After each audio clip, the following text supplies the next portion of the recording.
devices to distribute information. Therefore, you may see committee members referencing information on their electronic devices. Be assured that your presence here today and your testimony are important to us and are critical to our state government. And first of all, today we will open with LB 519, Senator Walz.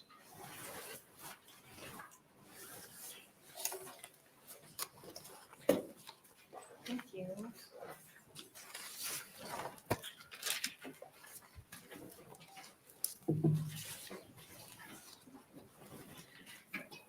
Good afternoon, Chairman Merman and committee members. My name is Lynn Walz, Lynnewalz, and I represent Legislative District 15, which includes Dodge County and Valley. I'm here to introduce LB 519, which is a bill that aims to help address the teacher workforce shortage in Nebraska. As we're all aware, the pandemic has put a strain on teachers, causing many positions to become vacant throughout our state. In December of 2022, the Nebraska Department of Education released the Teacher Vacancy Survey Report. The survey was open to all 436 school districts and systems across the state, and 402 of those school districts completed the survey.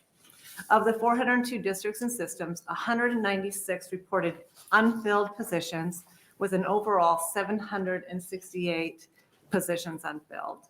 That includes 117 positions in the elementary education, 143 in special education, and 143 in special education. When asked why these positions remain unfilled, nearly half responded that there were no applicants. The survey received comments from 156 different districts and systems, with over half referencing that the pool of applicants continues to get smaller with less qualified candidates. LB 519 is a continuation of the work that the Education Committee did last year with LB 1218. I like to call this bill Barriers to Entry in Teaching, because many of the factors the bill addresses can cause individuals to not enter the profession or continue working in it. The bill has 4 major sections, which are covering certification fees, providing retention payments, increasing the Attracting Excellence to Teaching program, and creating the Student Teaching Assistance Act. So to start, LB 519 requires the Department of Education to pay for certification fees in order to tackle one of the financial barriers to becoming a teacher. The certificates would be covered in the certificates being covered include the initial teaching certificate, standing teaching certificate, standard teaching certificate. You can tell I don't have my glasses on right now. Professional certificate and military certificate. The cost of these certificates can be a financial burden on teachers that impacts their personal budgets. It is my understanding that we're also waiving the cost for recertification as well. These fees could be a factor in individuals deciding if they want to continue in the teaching profession. LB 519 also increases the Attracting Excellence to Teaching program. The intention of this program is to retain students and graduates as teachers in the Nebraska schools and to help guide more teachers to low-income or rural areas.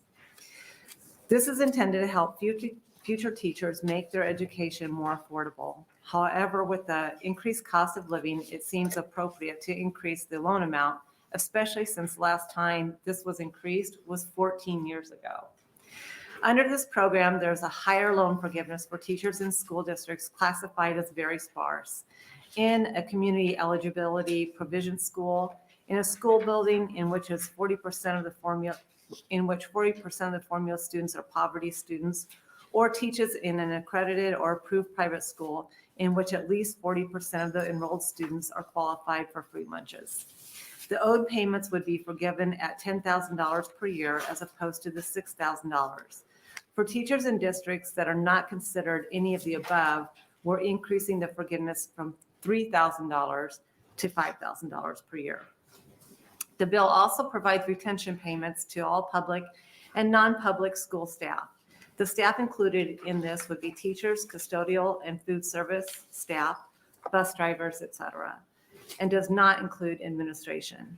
These payments are a way to ensure that the staff who keep our education system running continue to serve our students and feel as though their efforts are being recognized. The Nebraska Department of Education will provide public school districts with appropriate dollars for the level of staff employed. Non-public school staff may apply to the Department of Education in order to receive their retention payment because state dollars can't be directly given to private schools. The bill appropriates $35 million to evenly distribute dollars throughout the state. I also want to note in this section, because Constitution, I already read that part, sorry. Finally, LB 519 creates the Student Teaching Assistance Act, which administers loans of up to $8,500 per year for student teachers. The loan will be fully forgiven for teachers that teach in the state of Nebraska over the course of 4 years. If the borrower teaches full-time in a school district that is defined as very sparse or with a student population of at least 40% of students in poverty, the loan will be forgiven over 2 years. Oftentimes, student teachers are not paid for their time and may be working a second job. That second job takes a lot of energy and time away from this valuable part of learning how to become a teacher. This is where students receive hands-on experience and prepare for what it's like to actually run a classroom. This loan helps them focus on their future career while encouraging them to continue working in the state of Nebraska. I also handed out an amendment that does a number of things. First, for the retention payment portion of the bill, we're using Senator Blood's LB 696 from last year, which is why there's a portion in there basing retention payments off of a census data. With the amendment, we are removing that piece because I believe that every teacher, regardless of population density, should receive the same amount of dollars. Two, on page 12, section 12, subsection 2, we're adding the word public so that it reads eligible institution means public and non-for-profit college or university. It was not our intention to leave out the university. This was just an oversight that happened during the drafting process. And on page 14, we are removing the word public with reference to committing to teach in an approved or accredited school. Again, this was just a mistake during the drafting process. This amendment also cleans up references to 5 consecutive years in regards to student teaching and makes it clear that this is based on semesters, not years. Finally, there's one more change in section 14, subsection 1B. When the bill is listing out the different requirements for the borrower, there was a concern that the word "and" on line 20 might imply that the student has to be in graduate school. So we're changing that word we're changing the word "and" to the word "or." These are all changes that my office has been working on with Omaha Public Schools, the Nebraska State Colleges, and the Catholic Conference. Again, these were just technical issues with writing the legislation, but does not really change the substance of the bill. I understand that there are some other bills that are being introduced this year that address the teacher recruitment and retention. LB 519 is intended to be a piece in the puzzle to solving our state's teacher shortage issue. And all the factors this bill addresses could help a person decide if they will pursue a career in teaching. We have many smart, skilled, and prepared students in the state of Nebraska who want to be a part of the solution. We just need to give them the tools to succeed. And with that, I would be happy to answer any questions. Thank you, Senator Walz. Do we have any questions for Senator Walz this time? Okay, if not, we'll move on to proponents for LB 519.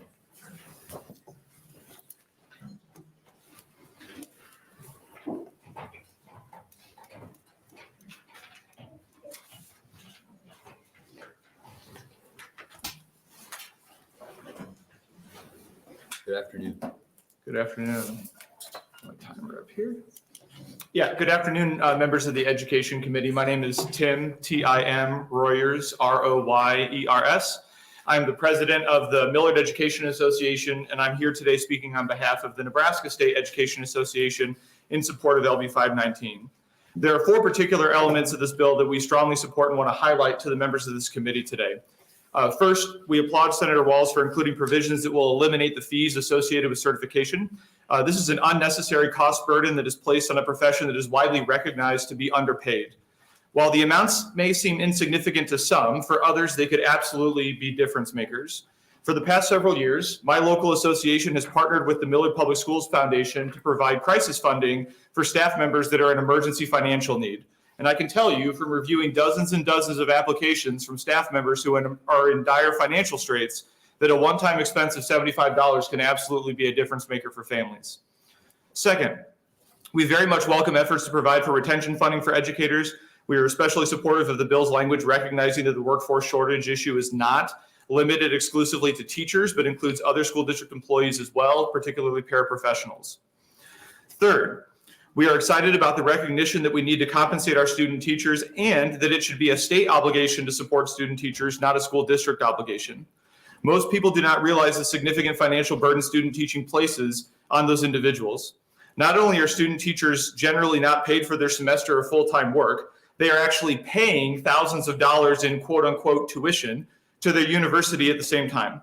When I student taught, for example, I had to move back home to cut down on expenses, and even without having to pay for any rent, I was working an average of 16 hours a day during my student teaching because I'd be at school at 7:30 to teach, and then after school I'd go take tickets, run the scoreboard, that kind of stuff at school, and then I'd drive down the road to go work my third job, which was a night shift at Hollywood Video, which is, I'm kind of aging myself with a Hollywood Video reference, but here we are.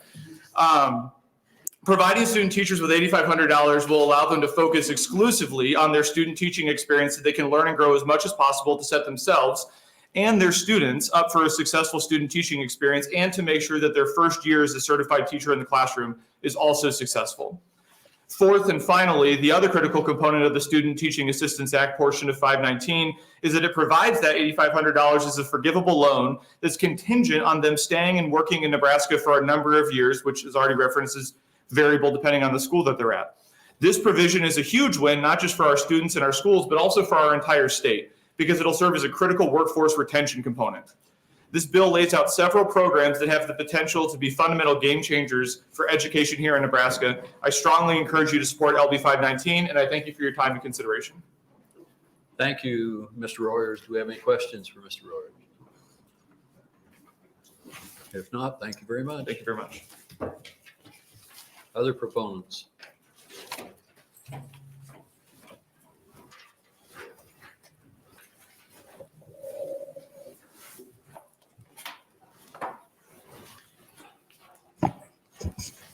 Good afternoon, Chairman Merman and members of the Education Committee. My name is Dr. Cheryl Logan, Cheryl Logan, Logan, and I'm here on behalf of Omaha Public Schools in support of LB 519. We would like to thank Senator Walz for introducing this bill and for her continued support of teachers in Nebraska. The shortage of prospective teachers has become increasingly challenging, not only for school districts like the Omaha Public Schools, but for school districts statewide, rural, and urban. LB 519 would provide support for young men and women entering the teaching profession by removing financial barriers, which make it difficult for some students enrolled in teacher education programs as well, by eliminating fees for teaching certificates. The Student Teaching Assistant Act would create a loan forgiveness program for students during their student teaching semester. Many students struggle to balance their full-time student teaching responsibilities while also having a job to pay their bills, and this loan program could enable students to finish their education and enter the teaching workforce. I would be remiss if I didn't note that recognizing the time and financial pressures of student teaching, Omaha Public Schools was the first in our state to offer student teacher stipends in spring of 2022. The investment in emerging educators doubled interest in our school district among student teachers last fall, 40 of whom joined our school district full-time in January after graduating college. We appreciate the continued efforts of the legislature to remove barriers and incentivize qualified individuals to enter the teaching profession, and we view LB 519 as an additional important tool to encourage individuals to enter the teaching profession. Thank you again to Senator Walz and Education Committee for your efforts to address the teacher workforce shortage. I too returned to live home to live with my parents. I loved it. My father made dinner for me every night, and I got to talk to my mom about my day. I would be happy to answer any questions you may have. Thank you, Dr. Logan. Senator Johnny Albright. Thank you for being here. What type of an incentive did you give to the 40 students that, or the teachers that decided to come on board with you in January? What was the number? Well, the student teaching stipend is $9,000. That number was determined by what we pay a paraprofessional. And so as student teachers do the full-time work as they transition from I would say from student to master and master to student in terms of looking at observing their cooperating teacher. And so they provide not just the support while they are teaching the whole class, but also they can pull small groups. And so we look at the paying student teachers as long overdue, that they do the work of any intern, an engineering intern or an architectural student who may be an intern, similarly, who's also in college. And are they there for the whole year? So, yeah, they're here. So we depending on how long they're there. So some are only there for 8 weeks, and so they receive half the remuneration. And then some are there a semester. And then we have some year-long student teachers who may be getting certificates in 2 areas. So we have maybe have a student teacher who's going to get an elementary certificate, and they're going to get a special education certificate, and they do 2 semesters of student teaching. We don't have that many of those. We have 11 right now who are full-time. We currently have 7 speech language pathologists right now who are doing their clinical student teaching in our school district. And I know we're trying to bring new teachers into the system. Any pushback from those who have been there a while? Well, there's always, I wish it had been available when I was in school. And so you do hear some of that. And on the flips, and at the same time, they also are very grateful that the current student teachers have that opportunity. One thing I can tell you is that we have a lot of student teachers from Iowa right now. I have a friend who is a superintendent, interim superintendent in a large school district in Iowa, urban. And they called me to tell me about why they don't have student teachers, because they've all come to Nebraska. Yeah. It's not all bad. Yeah, no, it's not all bad. Well, We'll take thank it. you for being here today. You bet. Thank you so much for having me. Senator Wayne. Thank you. So we're talking about teaching in areas. Inside of OPS, do you have the ability to move teachers kind of where they need to go to fill? First of all, thank you for asking. We have the ability we obviously we can place teachers where we can place them, but we also have a negotiated agreement, which provides teachers with an opportunity to transfer or to not be transferred. So we do have the opportunity to do that within within our negotiated agreement. Within OPS right now, how many teacher positions roughly? I don't expect you to know the exact number if one was filled today or not, but like how many roughly? Would I say how many teaching positions are open? I would probably say, so we did some creative things with our, to move some things around, but probably I would be comfortable saying 300. And on those 300, are they? A lion's share is special education. Special education. Mhm. I don't know how else to describe it unless you're in Omaha. Are they more West Omaha schools that are filling? You have a hard time filling position, or East Omaha Oh, schools? I knew where you were going. I was going to go there myself, so I appreciate it. Yeah, there are. I mean, it is more difficult to fill positions in schools that have higher needs, which the students present more challenges that they bring mostly from home. But that is a perennial issue. So out of the 300, like how many, if we want to go, we'll do 90th Street as the breakdown of East and West, like where are most of your positions at? Are they mostly East? Well, I wouldn't say that. I would say that, one of the things that we have done is to move people around to make sure we don't have as much as that. But one of the things that I think is important is that people be teaching where they want to teach, and so teaching in an area where there may be more challenges or students, it is better to have smaller classes and those kinds of things because of some of the support that our young people need. That is an area of grave concern I will say to me as a superintendent, I know I've said that every time that you and I have spoken, that it's now hit everybody, so there's a lot of concern about it, but that we are moving to a point where it won't matter how we move things around, there will be children that don't have a teacher. That's scary.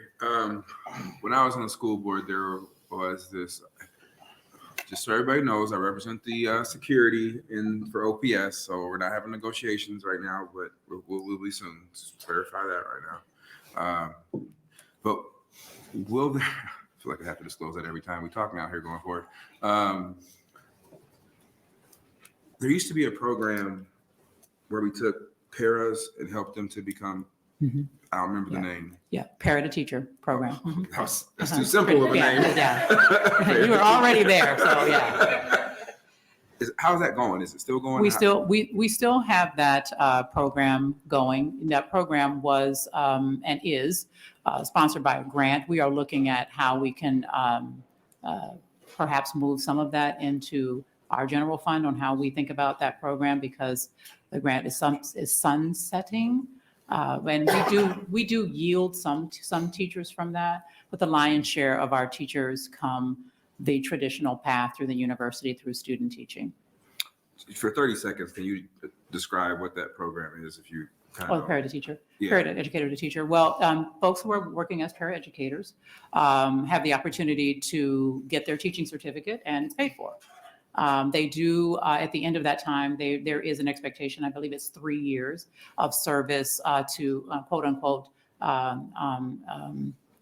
won't say pay back, but to acknowledge that that it's been paid for. So that's what it is. And we don't just have paraeducators, we have several custodians as well who are in that program, who are custodians and become teachers. Thank you. And I'll also let you know right now, but can you give me that information as far as how much that costs and budget wise? Sure, yeah, We're absolutely. having a school funding formula debate. I want to make sure we talk about some of those things too that we could possibly fund. Yes, sir. Thank you. Senator Conrad. Thank you so much, Chair Merman, and thank you so much, Dr. Logan. It's always good to see you, and thank you for your leadership. And I was sad to see that you're going to be leaving your position in the future, but also wanted to wish you the best in the next steps of your journey. As I was preparing for this hearing and looking at this legislation, I was thinking about this more broadly in terms of our state, our community, our society's approach to improving our diversity, equity, and inclusion endeavors and strategies. And I know that in the private sector, in the public sector, and now in the educational context, there's been an increasing openness, I think, to paying student interns, student teachers, because we're recognizing we shouldn't exploit people's altruism, and we shouldn't reserve these opportunities for people who can afford to work for free, basically. And I know you've been a real leader, a real thought leader on diversity, equity, and inclusion in our state and in your community. And I was just wanted to give you an opportunity maybe to weigh in on it from that lens or that perspective as well. I will look at it as my colleague, Mr. Royers, talked about. I was privileged to have parents that I could, that were college educated, that understood, I was going to live at home and to do that. And although I had to pay tuition, which was really a small amount at the University of Maryland when I was there. So I'm not going to talk about that amount because people would not feel that bad for me. Sure. But when you talk about students who are first generation, and I use first generation because that is going to be inclusive of students Yes. from everywhere, rural students who may be white. It doesn't, you know what I mean? Right. There are many profiles in our state that have of folks who need assistance. Yeah. Right. They are first generation. And we try to look at it that way. And that was one of the things when we announced it. So I was there with my board chair, it was Dr. Holman at the time, and we both student taught. She's also a former teacher. And we talked about, we raised our hands and said, this would have been great if and some of them cried, right? Because they really needed the assistance and they were not expecting it. It was a complete surprise. And later we talked to them about what they were able to, how they were able to move forward.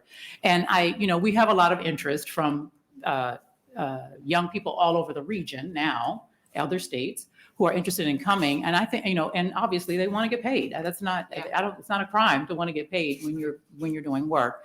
And that's something that they have just kind of generally talked about, the hardship that they have. Some are, although they're following a traditional path, we might consider them to be non-traditional students. They didn't just go, from high school to college and whatever. They have families as well and are trying to get this work done. And I try to distill it all the way down to, we have to have, this is a great state. We have to have really good teachers to continue the fine traditions of the public schools here in Nebraska. And the fire alarm is ringing. And it really, and if we look at not just the opportunities for young people to do all kinds of things, and they are taking advantage of all of that, we also are at a perfect storm of the baby boomers, I'm one of them, turning 60, right? And so they are cycling out and moving on to different endeavors or that kind of thing. And there's a very large amount of these folks, if you look at any school district's data, even pre-crisis time, we had been looking at that and said, oh my gosh, if at any time, something happens and we could have a huge issue with the number of people who are eligible to retire. And so I think that's also could be a data point that would be helpful maybe to the committee to kind of see that number is frightening. And to look at the opportunity for us to do some things that could really be groundbreaking in our state to make sure we have the teachers that we need everywhere. Everywhere. Senator Dorn, I got him right from Gage County, and I spoke about this, and we had an opportunity to meet a few months ago, and we talked about the huge need that they have there for teachers in a rural setting. And it was no different. We were talking the same language, obviously not the same numbers, 52,000, a lot of little people. And, but still the issue of having to do distance learning and all of those kinds of things because you don't have a teacher is to me devastating and will have a long-term impact as we think about getting our children ready for post-secondary. Very good. Thank you so much, Dr. Logan. Thank you, Senator Conrad. Any other questions? I just have two quick ones. Oh, yeah, sure. Okay, so you invested $9,000 in 40 teachers. Number one, where did the money come from? And how long are you asking them to stay in your district? So it was actually a little bit more than that, but so the first semester that we did this was this time last year. Okay. And first we had to work through, there were perceptions that we couldn't do this because of statutes and regulations from NDE. We were able to dispel that, so we were able to move it forward. We did it with ESSER funds, right? And so what we have done is look at it long-term for sustainability, our chief financial officer, to make sure that we can sustain this. But we had a little bit more than, I want to say it was like 48 or something last, and then we had like 110 student teachers in the fall, and they came from other states. And we do not have, the bill has what I've read, I think I'm reading it correctly, requires that folks pay back their time with their loans, which is great. We did not add that, and not because we didn't think about it, but because we were working with university systems that were not prepared for that next level of, I would say, a kind of an administrative function for them to be assigned as they assign student teachers. The student teachers are assigned all over the state, in other states. And so that would have required the university to also weigh in on where people were going to commit at that time in their journey as they are still their student. So we did not do that. There's been lots of talk about it. Please know that because we have a good return on that, and we also too have thought about it just in terms of we want teachers who want to teach our students, not necessarily as compelled. And the parent educator is a little different. Those people are already working for us. They're committed. We thought about it in a couple of ways, and it'll be, if this goes forward, that'll be the next level, because it's not just the university, hopefully here. What we saw, we really needed to go regionally to get the numbers that we currently have. We wouldn't have gotten those if we just were within our university systems here. All right. I appreciate your time, Dr. Logan. You're welcome. Thank you very No much. other questions? Okay, next testifier. Okay, thank you. Proponent, you bet.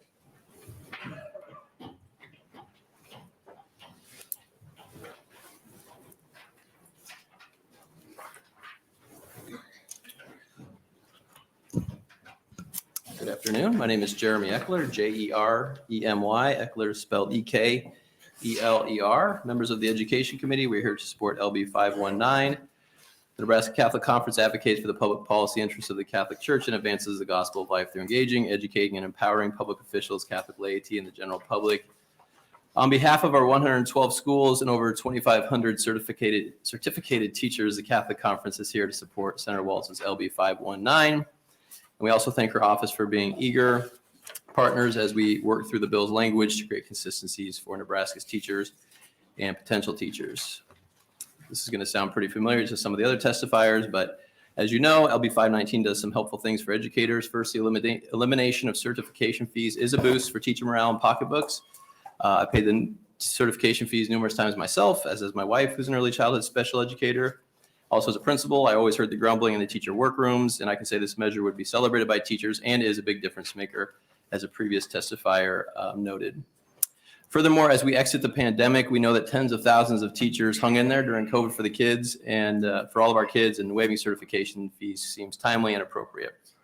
The next item I'd like to bring up is the $8,500 per student teaching semester forgivable loan, as long as the teacher meets the qualifications laid out in the bill.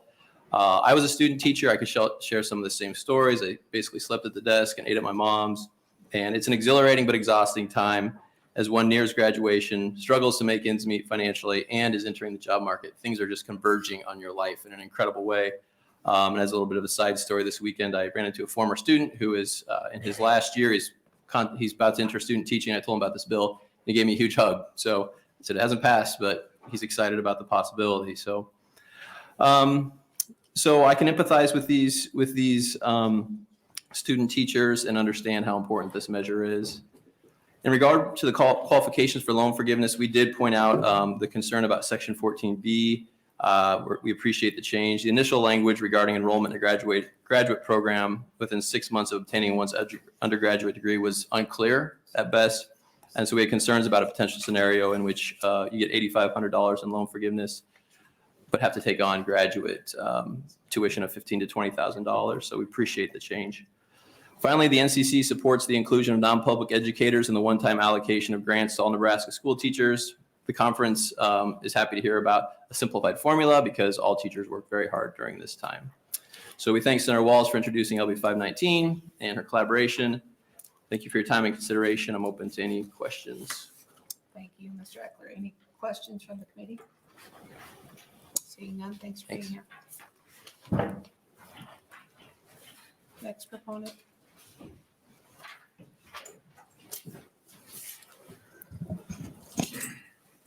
Thank you, Senator Albright. Members of the Education Committee, my name is Colby Coash, C-O-L-B-Y, C-O-A-S-H. I represent the Nebraska Association of School Boards. But my testimony today also reflects the support from the Council of School Administrators, STANCE, and NERCSA. There's a shortage of educators out there. I think that's undisputed. But what I can tell you from a statewide perspective is that while shortages might have been viewed at one point as a problem in rural areas, they're a problem in urban districts as much as they are a problem in rural areas. And as we looked at LB 519, we understand it's a tool. it's a solution. It's not the only one. It certainly is part of a broader effort, but we certainly applaud what LB 519 does in removing barriers to teachers. One of the things and that is happening with more frequency across the state is kind of grow your own programs, right? Where districts are starting to identify students in their high schools who have a talent for teaching and see themselves on that path. And those districts are working hard to cultivate those relationships and getting those students into the teaching field. And the provision in this bill that relates to student teaching really does complement that. It allows those districts to kind of keep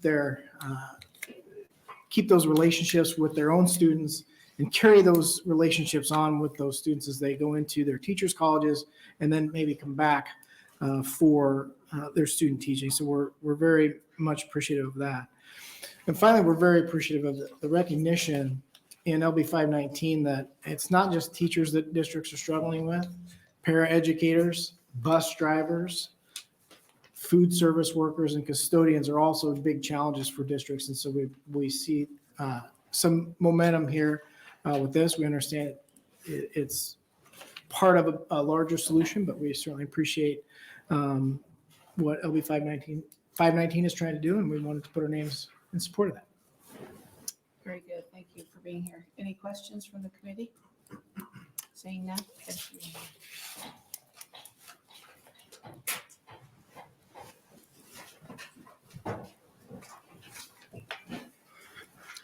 Hi, good afternoon. I should just say mic drop because everyone's said everything that everyone is agreeing with. Good afternoon, distinguished members of the Education Committee. My name is Dr. Sarah Skretta, S-A-R-A-S-K-R-E-T-T-A, and I've been a teacher and a coach in the public schools as well as a secondary administrator in 3 different districts. I'm now the Senior Director of Accreditation, Placement, and Licensure and the Educator Certification Officer at the University of Nebraska-Lincoln. I'm here today on behalf of the Nebraska Association of Colleges for Teacher Education in support of LB 519. Just so you know who NACTE is. NACTE is the state chapter for the National Organization of the American Association of Colleges for Teacher Education, and its membership includes all Nebraska teacher education institutions that have been approved by the Nebraska State Board of Education. Those include Bellevue University, Chadron State College, College of St. Mary, Concordia University, Creighton University, Doane University, Hastings College, Midland University, Nebraska Wesleyan University, Peru State College, Union College, the University of Nebraska at Lincoln, Kearney, and Omaha, Wayne State College, and York College. NACTE is committed to producing quality educators. We have a positive working relationship with the Department of Education, and we collaborate often with our P12 partners. We support this bill. We are really grateful for all of the legislation that's out there in terms of recruitment and retention because we need people to be interested in the profession, and then we need to help them get to our classrooms. We support this bill's intent to remove barriers and provide incentives to attract people to the teaching profession, and we especially are supportive of the acknowledgement and the provisions included related to student teachers. Student teaching is a final experiential piece for an educator preparation student to become eligible and often is 14 to 18 weeks or multiple semesters of full-time teaching depending upon their endorsement. The student teaching semester is challenging because in addition to paying the university or college tuition and fees, they have all of their other just living expenses, and having a full-time job is often very difficult because they are for all intents and purposes, the teacher. So 40 plus hours plus the night activities that are required makes it very difficult to have a job and do both of those things well. While we leave the specific details to others, we appreciate the support that this bill provides in terms of that recruitment and retention and to student teachers, which reinforces their value early on as a part of the Nebraska workforce. Again, thank you for all you're doing for education, and I'm happy to answer any questions. Thank you for being here. Do we have any questions from the committee? Senator Cardinal. Hi, Dr. Skretta. Yes. We're having a smile because Dr. Skretta was my high school English teacher. So this is a very exciting full circle moment. I prepared you well. Yes, very well. I'd put my education at Seward High up against anybody's in the world. Absolutely. Thank you for your contribution there too. But I was just wondering if you could share a little bit more about the experience that your students have when they're student teaching, because of course there's the time in the classroom and they bring so much energy and enthusiasm. I've seen this in our children's school. I've seen this at our preschool, where the student teachers are, really just at their best in terms of finally having an opportunity to apply their skills and their passion in the classroom. But much like our teachers who are employed in a full-time basis, how long does it take to plan lessons outside of school? How much time and energy are they spending putting together the bulletin boards and all of those kind of other perhaps unaccounted for hours in their day to make that experience really successful, generally speaking? Yes, no, thank you. I'd love to be able to give you a number, but I think if you can think of any teacher that your children, your grandchildren have had and the amount of hours that they put in, student teachers put in more. In addition to doing all of those things, bulletin boards, going to curriculum nights, attending parent-teacher conferences, preparing lessons, they also have additional, in most cases, university requirements, a seminar, or they have to come back to campus for some additional coursework as they finish their official training. So being a student teacher is really more than a full-time job, and they're doing it for free. And I'm going to join the parade. I also, as a teacher, student taught for free. And at that point, I'm old and I don't know if the dollar was worth more or not, but you sort of did it. And now we are experiencing at the higher ed level, students with extreme stress regarding finances. And so if we're talking about a profession that requires them to take a full semester to pay and make it really difficult to then earn a living, to live, to move into that paying job, anything helps. So we're very appreciative for the efforts. Thank you so much. Thank you, Senator Conrad. Any other questions? I have a quick one. Yes. Okay, so all these universities and colleges and state and local learning institutions, how would you say in the last 3 to 5 years, not only do we have it at the local level that we need teachers, but when you take a look at the broad picture, are there less people wanting to teach today than there was a year ago, 3 years ago, 5 years ago? And I don't have the specific citations, but yes, these are all of the state educator preparation programs. And nationally, there's a decline in higher ed enrollment it's called the enrollment cliff. And it's out there because there's a decline in high school graduates. So if you already have a program like educator preparation, getting teachers ready to teach, that is seeing an enrollment decline or at least barely holding steady in some institutions, but you're seeing less students come in, you do end up having less candidates. So you're right. It's a cyclical problem. So then we leave Nebraska, as it sounds like West Side OPS did, and look for people outside of our state, right? I mean, it would be nice to somehow figure out how to encourage the children at a very young age to be considering something like this rather than try to find them later on. I would agree. Yeah. I would agree. And I think there are a lot of initiatives. A previous speaker referenced some of that work of Grow Your Own, working to identify and invite those students to be a part of the education profession earlier. Yes. But it's difficult when you're competing against almost every industry who's also got a workforce shortage and potentially some who have different resources than education does. Very good. I appreciate your time today. Thank you. Do we have any other proponents wishing to speak? Any other proponents? Seeing none, any opponents wishing to speak? Anyone in a neutral capacity would like to speak?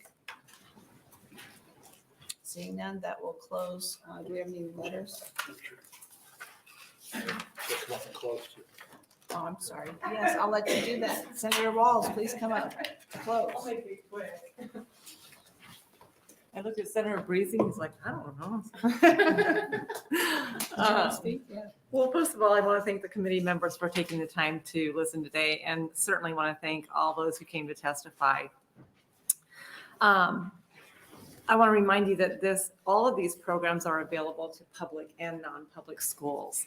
And I know that it's really a pretty significant piece of legislation, but I think it's going to take a pretty significant piece of legislation to help us get the results that we need when it comes to our teacher shortage. There's not one silver bullet. There's a lot of good legislation coming our way, and I hope that we can all work together and put together a great package that's going to help us recruit and retain our teachers. We do need to do all that we can to show our teachers and our school staff how much we appreciate their work and dedication to the future of our state. And this is, again, it says one small step, but I think it's a pretty significant piece of legislation. I think if we can combine it with all the other pieces that are coming our way, that we'll be able to make a difference. So. Great, thanks so much for your time. Okay, we have, I'm sorry, a question? Yes, sorry. Thank you for your bill here today, Senator. But question regarding the teacher retention bonuses, how many employees would we be talking about? Any guess? 80,000. 80,000. And would that end up being distributed proportionally across each employee for 35 million, whatever that would amount to? Yeah. And would you anticipate, or are you envisioning a one-time deal here on that 35 million? Yes. Okay, not an ongoing program. It's not, no. Okay, thank you. Any other questions from the committee? I'd like to make it ongoing. Senator Linehan? Thank you. Chair Albright. I don't understand the fiscal notes, and I wasn't here for the opening because I was in another committee, but the one from the Department of Ed is completely different from the one from the fiscal office. Am I missing something?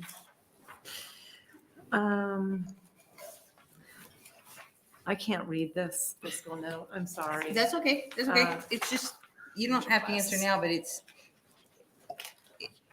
I think before we probably we need some explanation of why. There's such a big difference. Yeah. I can see the Department of Education's a little bit better than I can see the fiscal office.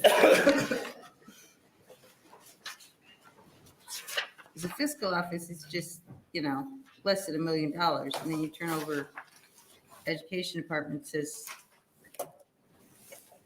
65 million, and you just said 35.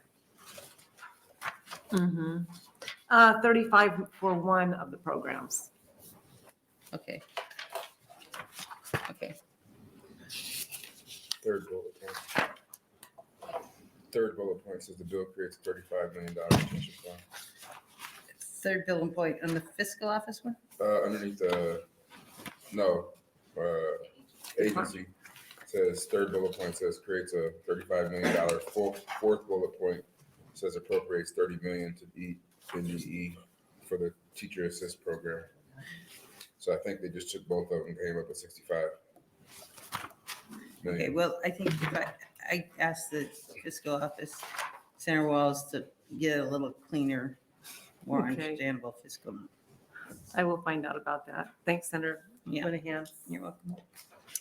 Any other questions? Seeing none, thank you, Senator Yeah. Walz. And we did have 4 letters for the record before we close this. 4 proponents, 0 opponents, and 0 neutral. So, do you want to read the names in? So next up, we will have Senator Linehan with LB 603.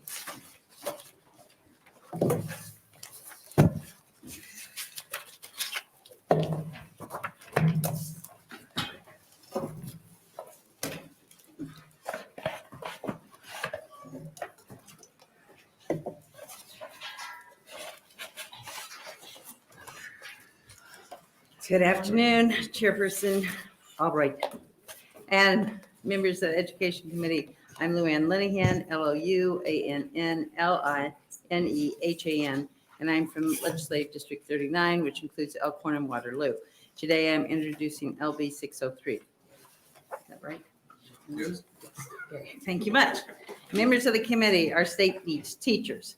We, as you've already heard, we are in dire need to fill teaching positions. Last year, Nebraska had 768 unfilled positions and 208 vacant positions. According to the Nebraska Department of Education, an unfilled position refers to a job that was filled by someone other than a qualified teacher. That means 768 positions were being taken by people who did not have the proper certifications. The positions that were in the most need for qualified teachers were those relating to special education, elementary education, and STEM. We are also losing more teachers than we are hiring. From 2022 to 2023, about 1,516 teachers retired. In that same year, the Department of Education reports that 1,322 teachers were hired in the first year of employment. That's a loss of 194 teachers. With LB 603, I believe we can give another opportunity for aspiring teachers to be certified. Let me be clear. This bill is not lowering the standards for teacher certification. It is not a way to shove more people into teaching positions without qualifying them. 603 provides an alternative route for teaching certification. The aspiring teacher must have a bachelor's degree, successfully complete an alternative certification program, and pass a subject matter exam. Under our current requirements, a teacher who has the academic background but has not completed our teacher prep program would not be eligible for teaching certification. With LB 603, a person who completes an alternative teaching certification course would be able to receive a teaching certification. However, they would only be certified to teach the subject and educational level that they have successfully been certified for. An aspiring teacher would also be subject to a criminal history and background check. A person would not be able to attend whatever alternative certification course they want. The organization would have to meet the qualifications specified under Section 3 of this bill. Thank you, and I'm happy to answer any questions. Thank you, Senator Linehan. Any questions from the committee at this time? We'll be staying to close. Great. Okay, we're going to start with our first proponent for LB 603.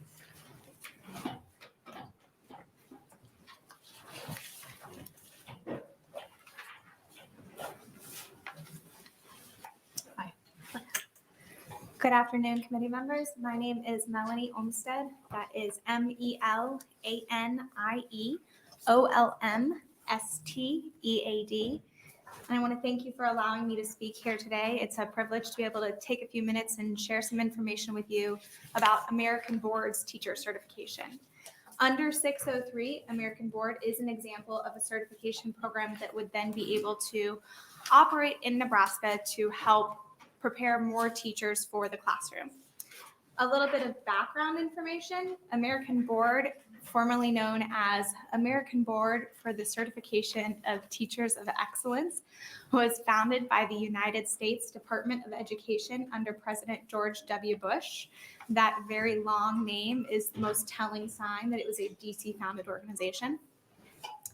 And we have been around for the last 20 years alternatively certifying teachers across the country. We currently operate in 14 states, and we've got 15,000 teacher graduates to our name in those states. What does an alternatively certified teacher look like? What does that mean? Well, it's somebody who already holds a bachelor's degree, but in a subject other than education. Frankly, sometimes it's someone who has a bachelor's degree in education, but never completed the student teaching component and therefore was never able to certify. People who use American Board's program fit into 4 general categories. The first is your career changers, your accountant who decides to teach math later in life, your pharmacist who's ready to retire but has a few years left and wants to teach physics. Second, we have a lot of teachers we certify who have been in the military. Those are your veterans who completed their service and want to utilize like the Troops to Teachers program, which is now known as SkillBridge. We work with them and help them earn their certification. We also work with their spouses through a similar program. Thirdly, we've got people who are currently working in schools as substitute teachers or paraprofessionals, those people know your schools, they know those students, and they are a perfect example of someone who could step into that teaching role if they were able to fully certify quickly and affordably. And lastly, we've got stay-at-home parents who earned their degree and maybe worked for a few years and then took time to raise their children, but they're ready to re-enter the workforce. Alternative certification is a quick and affordable way for those people to become teachers. I think a pushback that we often hear about alternative certification is that it's putting warm bodies in the classroom. But studies show that's just not the case. In fact, someone could argue that right now we're putting warm bodies in the classroom and we have nearly 800 classrooms without a certified licensed teacher. And that's where American Board wants to help. The vast majority of Nebraska's teachers will always be traditionally trained. You have a fantastic university system here. You've got great education programs in the state, but those programs are not currently meeting the needs of open positions in schools. And that's where American Board wants to step in and just be able to provide a little bit of assistance. We're one more tool in someone's tool belt trying to fix the teacher shortage. I want to give a quick example of two of our teachers who are currently working in classrooms, just so you can get a feel for this. We've got Janae. She is a North Dakota certified teacher, and American Board's only been in that state for a few years, but when she became a teacher through our program, she said, university-based certification programs all required specifically timed online evening courses. That would not have worked for me. I needed my evenings free to be around my kids, especially while they're young and actually want to hang out with me. American Board's program is flexible, and I loved that. I was able to download the materials and study on my own time over work breaks when my kids were at school and at sport practice. Overall, it was a great experience for me. I feel grateful because truly it has changed our lives. It's been such a blessing. I'm older, I've got kids now. I need to think about their financial needs, and being able to start a new career without debt was the biggest blessing. That's the kind of person who uses American Board's program. And if you're wondering whether or not American Board. You've got a red light. I'm gonna have Oh, sorry, I'm done. cut you off. That's all right. No, I'm good. We may very well have some questions. Anyone have any questions? Senator Sanders?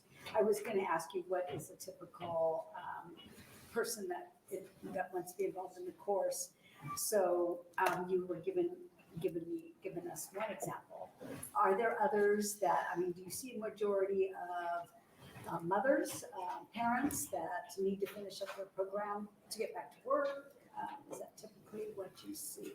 Thank you for your question. The average person to go through our program is about 40 years old. So yes, most of them are parents. They already hold a bachelor's degree and they are career changers. So they have completed their degree in whatever field it is that they went to work in for the last 15 years.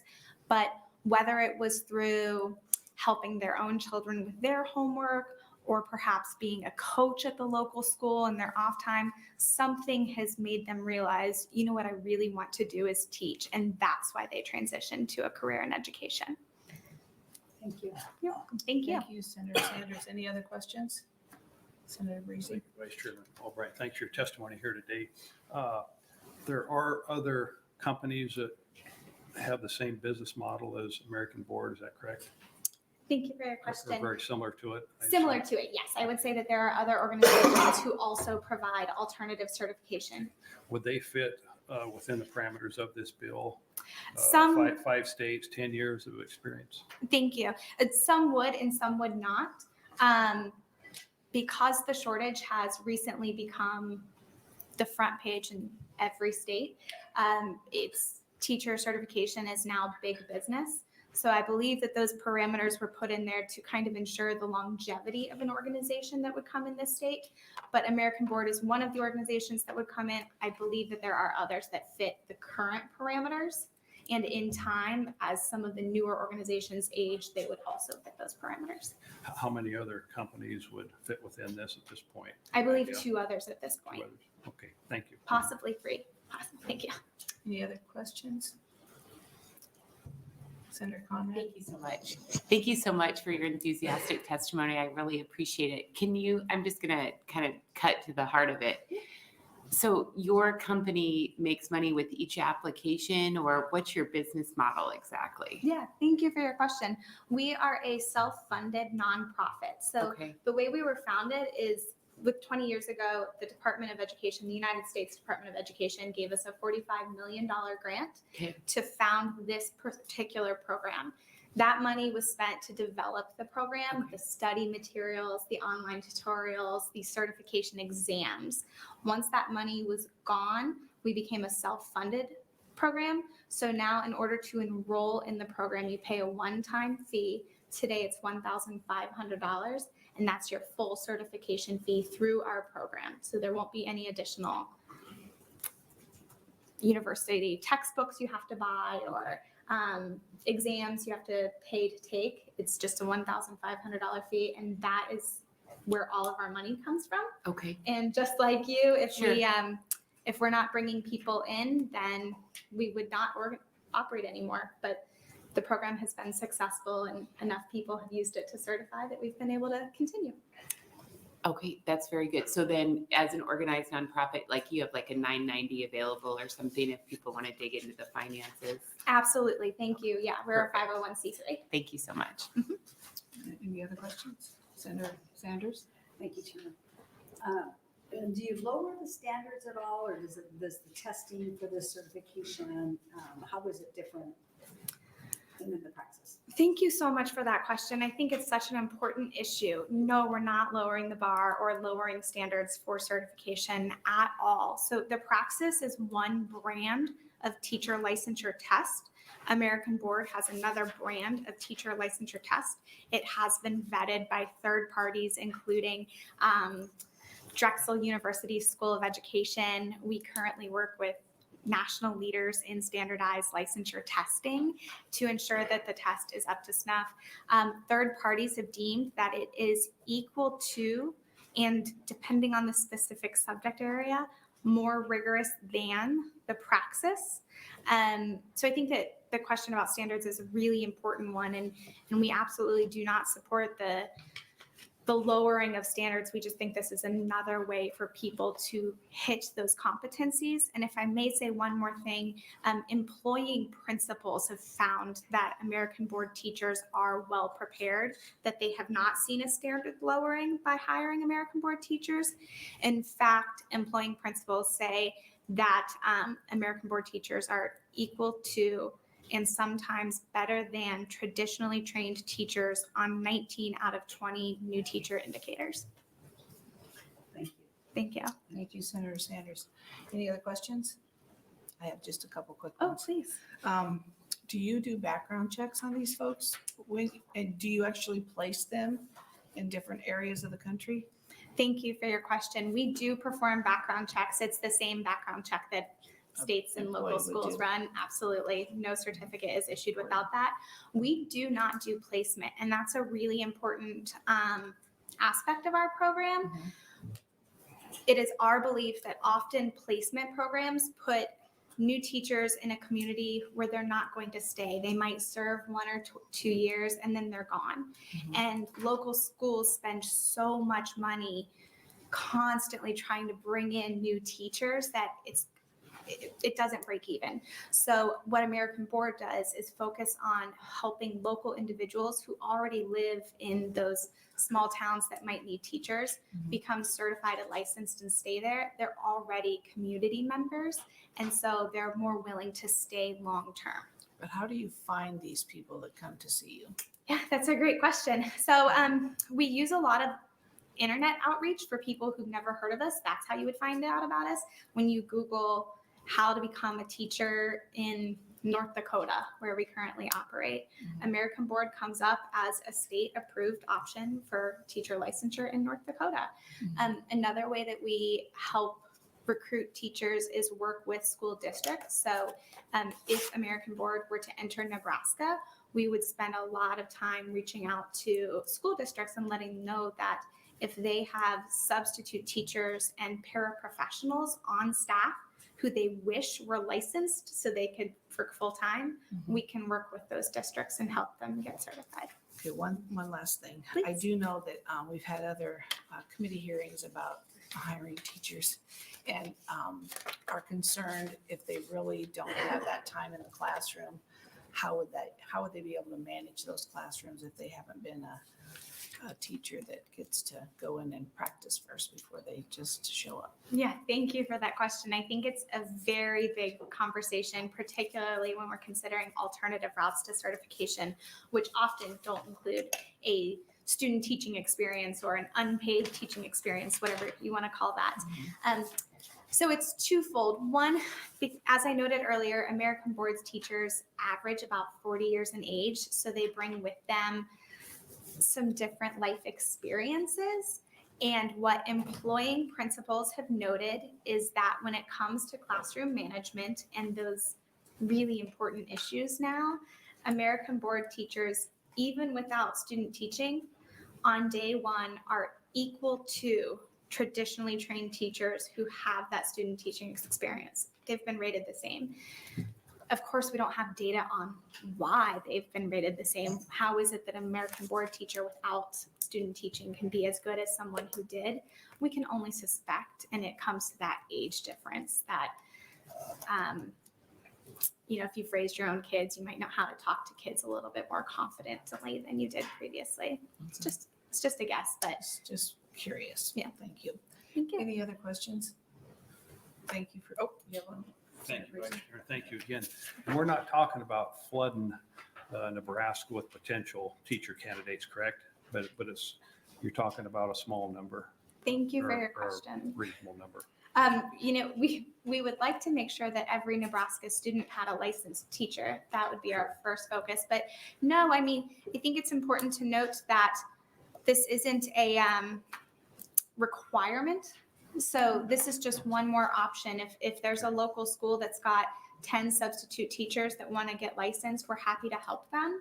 But ultimately, no school district has to hire anyone who's taken an alternative program. It's just, it's trying to give principals 5 or 6 applications for one position as opposed to 0 applications. Okay, thank you. Thank you. Any other questions? Seeing none, thank you for being here today. Thank you all for your time. Any other proponents?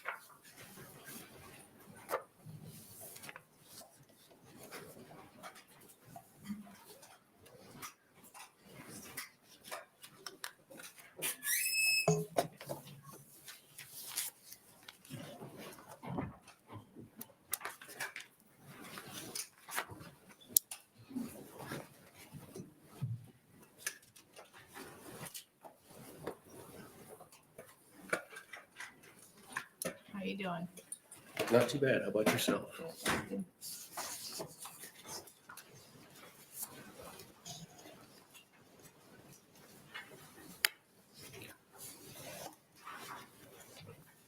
Chairman Merman and Senators of the Education Committee, my name is Andy, A-N-D-Y Schmidt, S-C-H-M-I-D-T. I'm an agricultural producer from Deshler, Nebraska.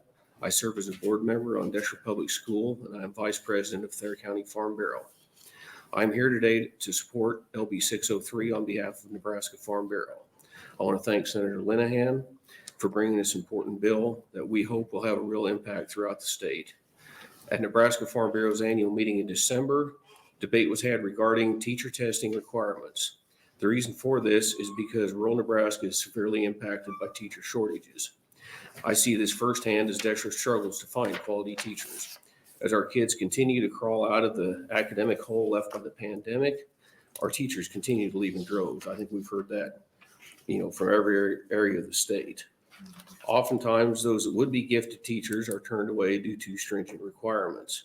Applicable education and work experience should not only count towards a teacher's resume, but be of paramount importance. Many times, teachers can speak from experience and exemplify the reality of the workforce to our kids. These challenges that we are facing during this teacher shortage deserve unique fixes. And I believe this bill provides a unique fix that will help school districts like mine. Thank you for your time, and I'd be happy to answer any questions. Thank you, Mr. Schmidt. Any questions from the committee? How many teachers are you short in your district? Well, we are a very small district right now. I believe we are short 1. And it's an elementary position that just came open. But as an example of shortage, it used to be elementary teachers were fairly easy to find. And to my knowledge, I talked to our superintendent Friday evening, we've had one applicant, and that's it. And we've had that other years with other positions where we normally have 5 or 6 applicants, we may have 1 or 2. Right. And I take that back, we have 2 openings. We've been without a music teacher for 6 months now. We've been filling that with long-term subs because they just aren't out there. Thanks for sharing that. Okay.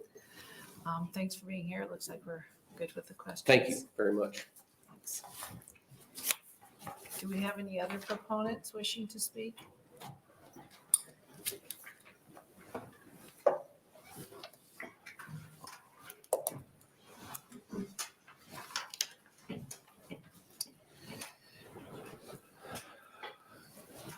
Good afternoon again. My name is Jeremy Eckler, Jeremy. Eckler's Ekler. I'm with the Nebraska Catholic Conference. I'm the Associate Director of Education Policy. Real quickly on LB 603, with 112 schools, nearly 27,000 students, and over 2,500 certificated teachers, Catholic schools in Nebraska educate over 60%. That's a typo. It should be 60% of non-public students in the state. And like our colleagues in other non-public and public schools, we face teacher recruitment and retention issues.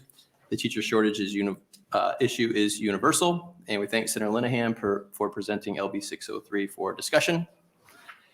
Like all Nebraska schools, Catholic schools demand high-quality individuals. We believe the key to addressing the teacher shortage involves a process that maintains a high bar while creating a wide path to certification. We've been consistently coming in to support such measures. Teaching in Nebraska should be about excellence, but access should not be cumbersome. We support legislation that strengthens these concepts and precepts. With that in mind, we do offer suggestion for LB 603 at the conclusion. So LB 603 creates an alternative pathway to teacher certification for those who possess a bachelor's degree and successfully complete an alternative teacher certification program. The program must have been in existence for at least 10 years and operate in at least 5 states. The prospective teacher must take a subject area exam and pedagogy exam. The applicant must meet background check requirements. Virtually every state has some form of alternative certification, and such approaches have grown in response to teacher shortages. An argument against LB 603 will be that teachers who take this alternative route are not qualified in the same way as those who take a more traditional route. That's a reasonable concern. I'd note that this bill incentivizes folks with bachelor degrees to enter teaching, and in my experience, these are often second career professionals. I've hired quite a few of them, and they've helped our buildings with their professionalism and with their various life experiences. Also note that while LB 603 could provide diversity and depth in the hiring pool, there's no mandate to hire an alternatives teacher. Administrative teams at the local level can judge who is the best fit for their school. So the suggestion from the Catholic Conference is related to teacher mentorship. There's some discussion about field experience or student teaching. The Catholic Conference would advocate for explicit language requiring a teacher mentor. I think we saw something similar to that in LB 188. We asked for that to be for at least 2 years. In closing, the teacher shortage is a real issue that will take dynamic ideas from multiple angles. LB 603 is a good step in this regard, and the alternative certification is a good discussion to have. Thank you for your time. I'll take any questions. Thank you, Ms. Reichler. Any questions from the committee? Seeing none, All right, thanks thank you. for being here. Okay, next proponent.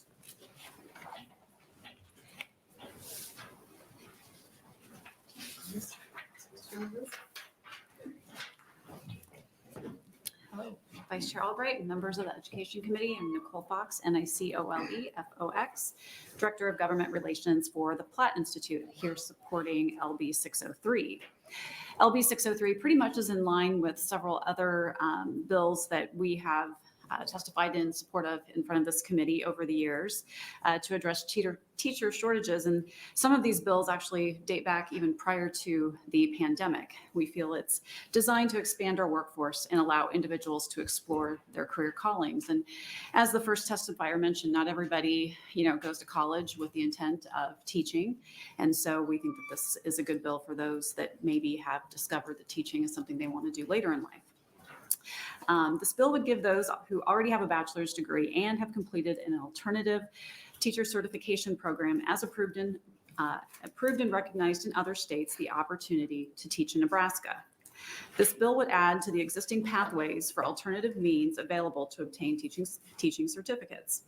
While alternative certificates might not completely solve the teacher shortage problem, they may chip away at the problem to some extent.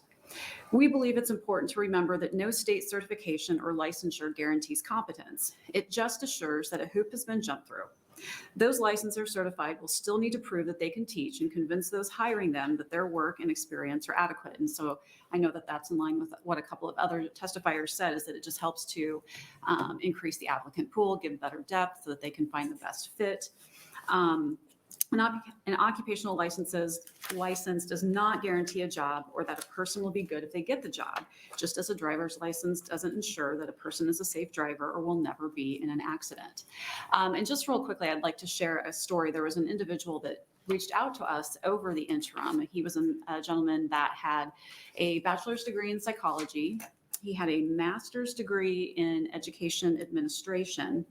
He was born and raised in Nebraska, moved to Texas for a variety of reasons.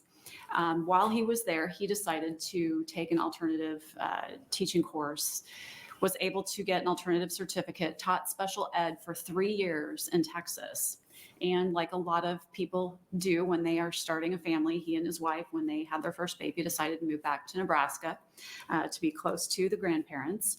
And he attempted to get a certificate here in Nebraska after being offered a job in a public school here, but was denied because he did not have a bachelor's degree in education. Instead, it was in psychology. So we feel that this bill would definitely be helpful to him.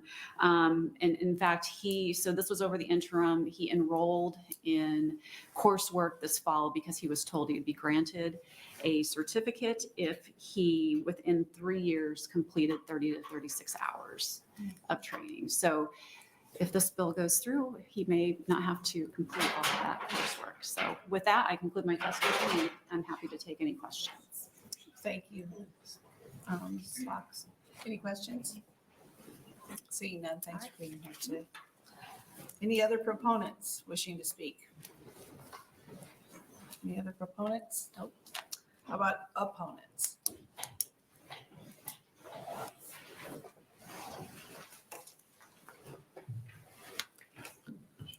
Welcome back. Thank you. I'll spare you the long litany of organizations that are part of NACD. They're still the same. So good afternoon, Education Committee. My name is Dr. Sarah Skreda, SARASKRE,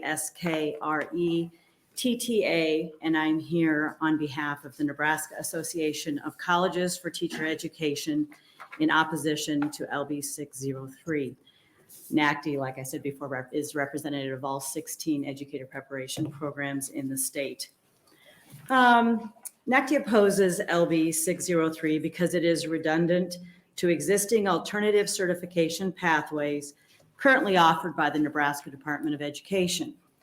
A candidate, as described in LB 603, who has completed a state-approved alternative program, has taught for 1 year, has a bachelor's degree, meets the basic skills competency requirement, and passes the content exam, would be eligible for an alternative permit through the existing alternative pathways.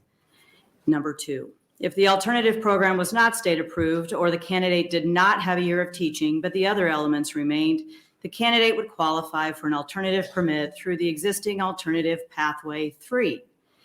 Because LB 603 is very narrow in scope and candidates described in the bill would already qualify for existing alternative certification, there's no need to adopt this legislation as it is duplicative and does not serve to advance educator certification nor address shortage issues. NACD is also opposed to LB 603 because, as written, it appears to be very specific to certain types of programs that offer education preparation with standards that are less than those required of Nebraska institutions by Rule 20. In an internet search of an alternative program that would meet LB 603's requirements, NACD discovered, for example, that one program required less hours in practicum and student teaching than Nebraska institutions must offer. NACD is disappointed that in essence, LB 603's intent is seemingly to open the door to specific programs outside of the state for a license that is already available to candidates.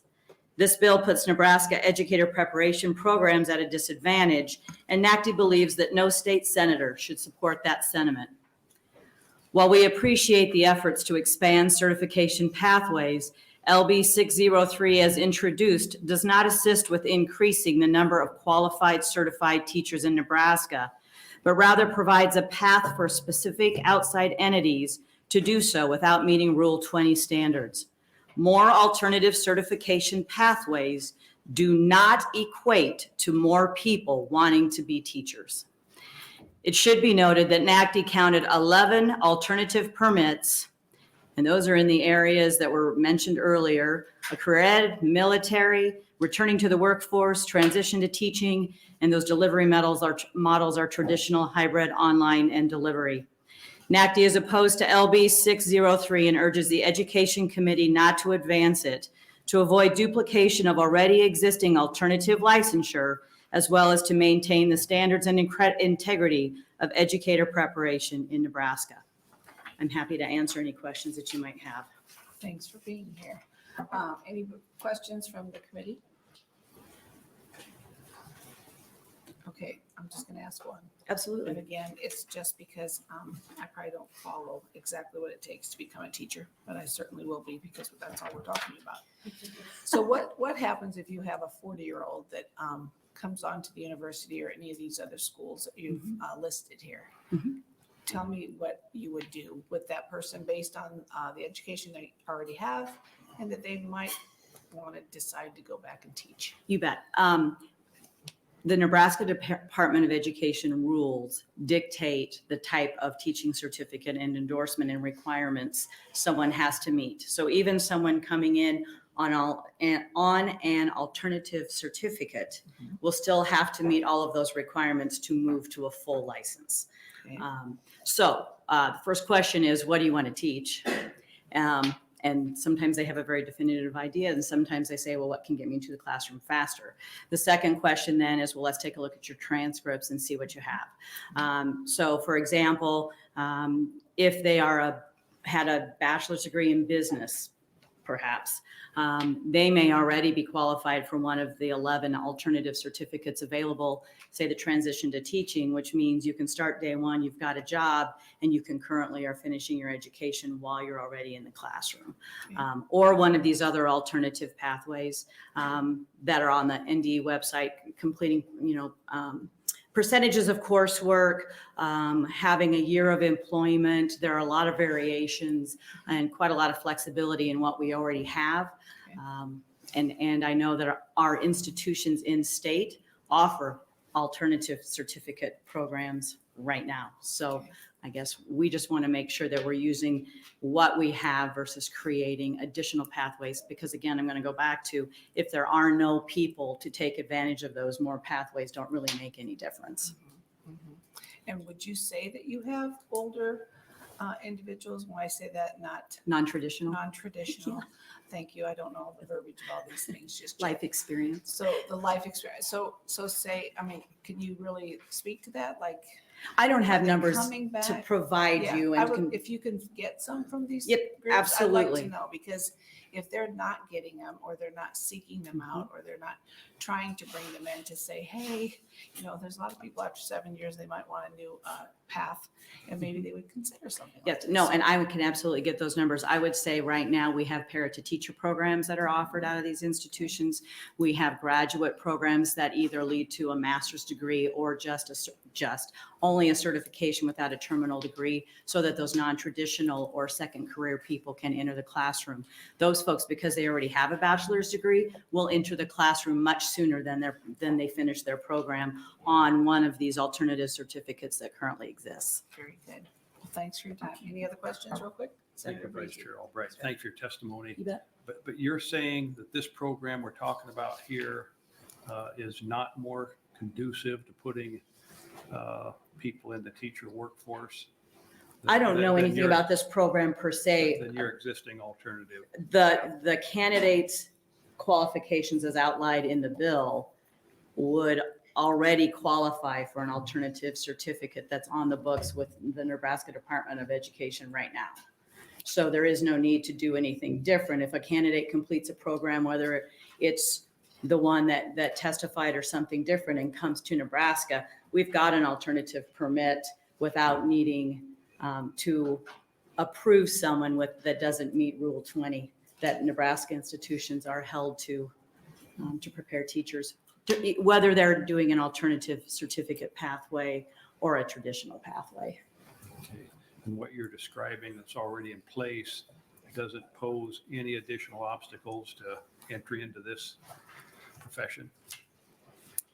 The same obstacles as any licensed profession. There is some preparation that is required because you do have to have a license to be able to do this. But I would say no more barriers than, I guess I'm not really sure what your question is in terms of. No more barriers than what we're talking about here with this. No, you other complete a program and that doesn't fully meet Nebraska certification requirements. So you're issued an alternative certificate and then you have a certain period of time to complete that while you're on the job so that you can get that full license. That would be the same as I'm reading this bill in terms of what current Nebraska rule dictates in terms of licensure. Okay, thank you. Mm-hmm. Any other questions? Senator Thomas. Sorry, and thank you, Vice Chair Albright. And maybe I should have asked this to the company's representative. I'm sorry. I'm just not quite sure I understand how this company works or this nonprofit organization works. So they basically act as like a concierge service to help individuals who might qualify for alternative certificates navigate that process. Is that and how it works in your point? I don't know. Okay. So I'm not the one to answer that. Sure. I do know if a candidate would come to us having completed, and this is any of our schools, having completed an alternative certificate somewhere, we as higher ed have to just make sure some things are in place because we're required to by rule, but then would quite honestly recommend them most likely for an alternative certificate that's on the books while they met the rest of the requirements leading to full licensure. Okay, that's helpful. Thank you. Sorry. No, that's okay. I probably should have directed it to another testifier. It just popped into my brain now while you were in the chair. Thank you. Other questions?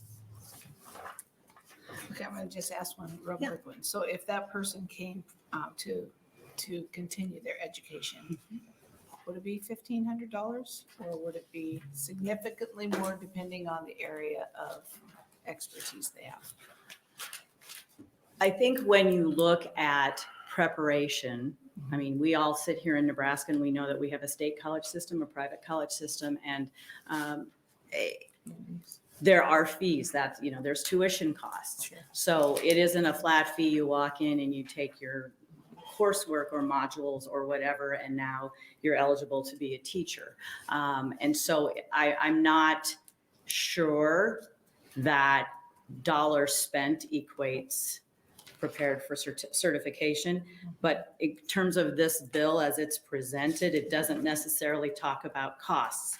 It talks about a specific alternative certificate that's already available on the books for the people that would be listed in this as being qualified.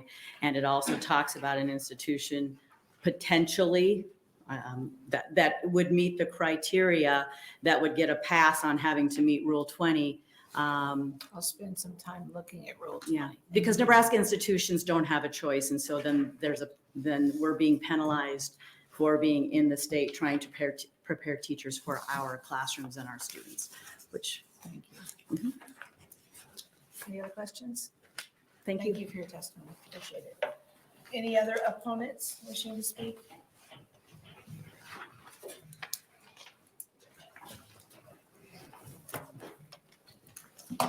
Hello again. Hello. Thank you again, members of the Education Committee. Again, for the record, my name is Tim, T-I-M, Royers, R-O-Y-E-R-S.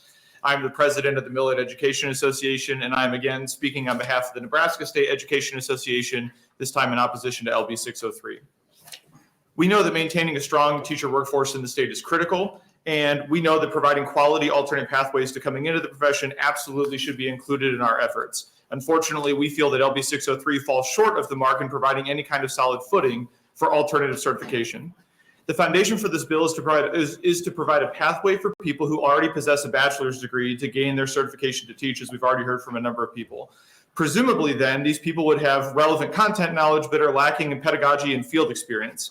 Those two components are the most fundamental elements to this profession, and yet LB 603 in no way specifies any kind of course or field experience requirements.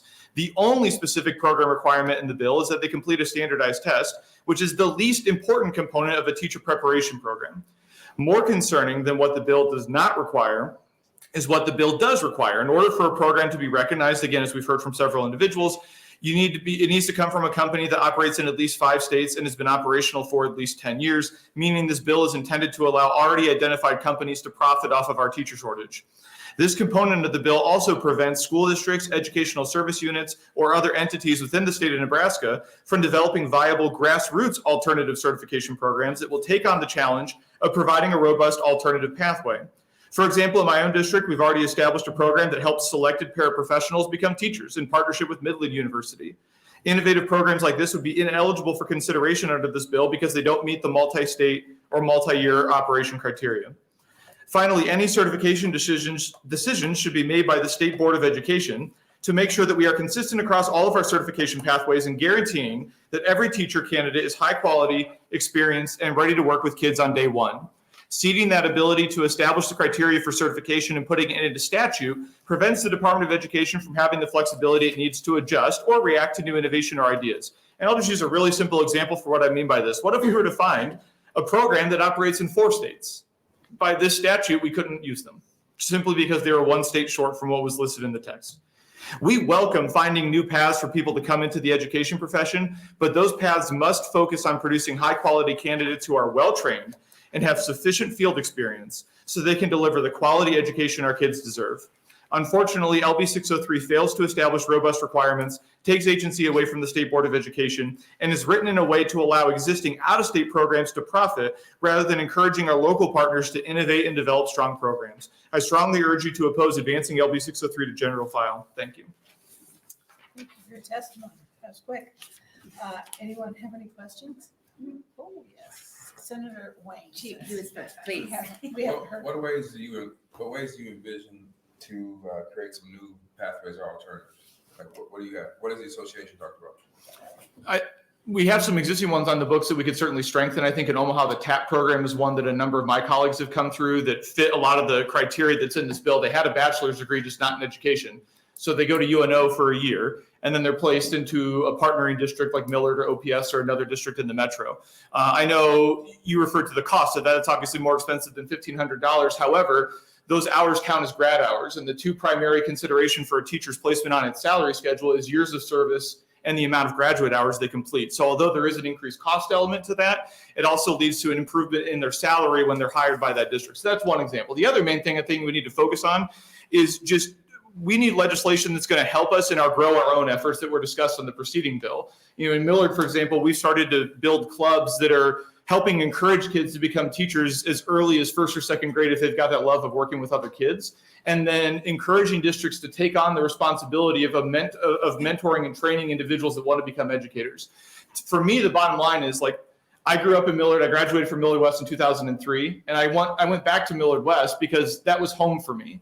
And I think that's a sentiment that a lot of educators share, is they want to go back to their community and teach. So for me, the better kind of pieces that we need to be working on are what are alternative pathways to focus on recruiting people from within the community and giving them the space to learn and grow as educators so that way they can come and work in our schools. Those are the kinds of programs that I want to see us develop. So that sounded like a 10-year plan. What are we going to do in the next 4 years when we don't have teachers that are, we're going to have students without teachers? What are we going to do in the next 4 years? Yeah, no, certainly a big element of what I just said is very long-term. If we're talking about encouraging 2nd graders to become teachers. The second part of that, though, is much more short-term, which is we can within a year get somebody ready to teach. But rather than having that year of time be dedicated to cram for a standardized test to see if you can figure out if you're a good test taker, why don't we give districts the space to say, let us take on the liability of that individual, train them, mentor them, give them that placement experience, and then move them into a teaching role. But aren't they essentially doing that now if they go work for a school? Isn't that school doing the exact same thing? I mean, OPS just isn't going to hire this person from an alternative. Sure. Not have any supervisors, not have any principals, not have any. And if they're a bad teacher, aren't they going to get rid of them within that year? So the thing you just described, Right, doesn't start here. It starts when they get hired. We're saying for people that don't have that education background, like that pedagogy background, they're going to need that additional field experience to help get them caught up to speed. Right now, there's no ability for us to do that without any changes in Rule 20. But that burden's on the school district if they hire them, right? That's underneath here. That burden is on the school district for any employee that they hire. We're saying that a viable alternative would be to give them additional time before we hire them. That's the piece that we feel is missing right now that would really help fill that gap. Okay, so walk me through that. How do you get additional time before you hire them? Aren't they still interacting? Isn't the additional time actually interacting with students as a student teacher? Sure it is, but it's a difference between being, hired under contract as a first-year educator versus, think of it as like a student teaching or a practicum experience. And practice, let's talk about this. Now, we're not talking philosophy. We're talking about practice. What is that practice? What is the difference practically in the classroom? So when I'm talking about like practicums to student teaching, so like for me, even in a traditional program, right? My initial practicum experiences where I was going, like I went into North Nottoway High School and Northwest Nottoway High School. I think were the two high schools I went into, and then Maryville High School were my three.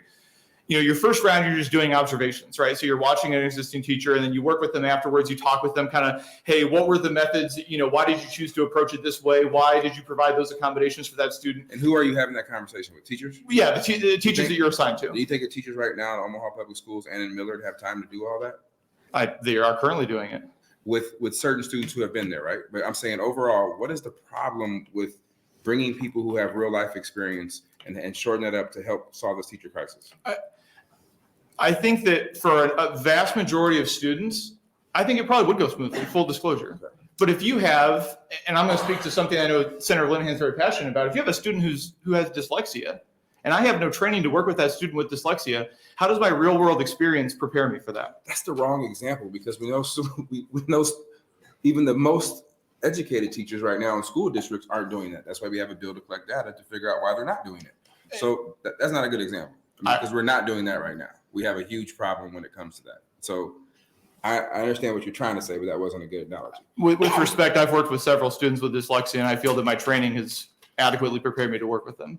And so what I would tell you though, that's not being discovered and being processed and doing proper intervention, else we wouldn't be still dealing with that issue. Sure, but I think we're conflating two different issues, Senator Wayne. I'm all for accountability, making sure our existing teacher force is serving all kids where they are, but you're not answering my question, which is, how does someone's life experience help prepare them for someone that has special needs and has an individual education plan? Well, normally I don't answer questions as sitting on this side of the room, but let me explain to you. Because nobody can have the same experiences of growing up in North Omaha. I don't care how many degrees you get, where you go through to sit down and interact with somebody and connect with that kid one-on-one. And that's what the students need in my district. I don't need somebody, no offense to rural Nebraska, coming fresh off the streets teaching the kids there who have no interaction, no ability to connect with them. So I will take an alternative from somebody from my district who grew up the same way these kids did to make sure they can connect with them. Because one thing I learned is programs don't change people, people change people. So I'm trying to figure out how I can get the best student and the best teacher to connect as an individual relationship to connect one-on-one. I don't care where they go to school. I don't care about any of that. I'm looking for people that can relate to students. I think you and I are fully in agreement. That's why I said that's why I think you will at least, hopefully we can find common ground on my argument that long-term, I'm all for that. The best, but I think also to your short-term concern, our contention is for an alternate pathway, if we're choosing between this, which is if you pass a test, you can suddenly be in a classroom, that's a less desirable alternative than we want to work with you and mentor you for an extended period of time. So that way you can step in and be successful in the classroom. So here's why this is personal to me, and I'll get off my soapbox. There were about 10 people out of my graduating class of Northwest who went to other colleges and went to other school districts outside of the state of Nebraska. And they wanted to come back and teach in OPS when I was on the school board, and they didn't meet the state requirements. In order to do so, it's going to cost them a shit ton of money, excuse my language. But they just didn't do it. So they never came back. And so OPS missed out on the opportunity for people to come back home, like you said, because they had a different experience and didn't meet Nebraska requirements. So this may not be the answer, but understand where my passion is coming from is that those were 10, one was a counselor. Those were 10 individuals that never had to come back because there was no alternative pathway.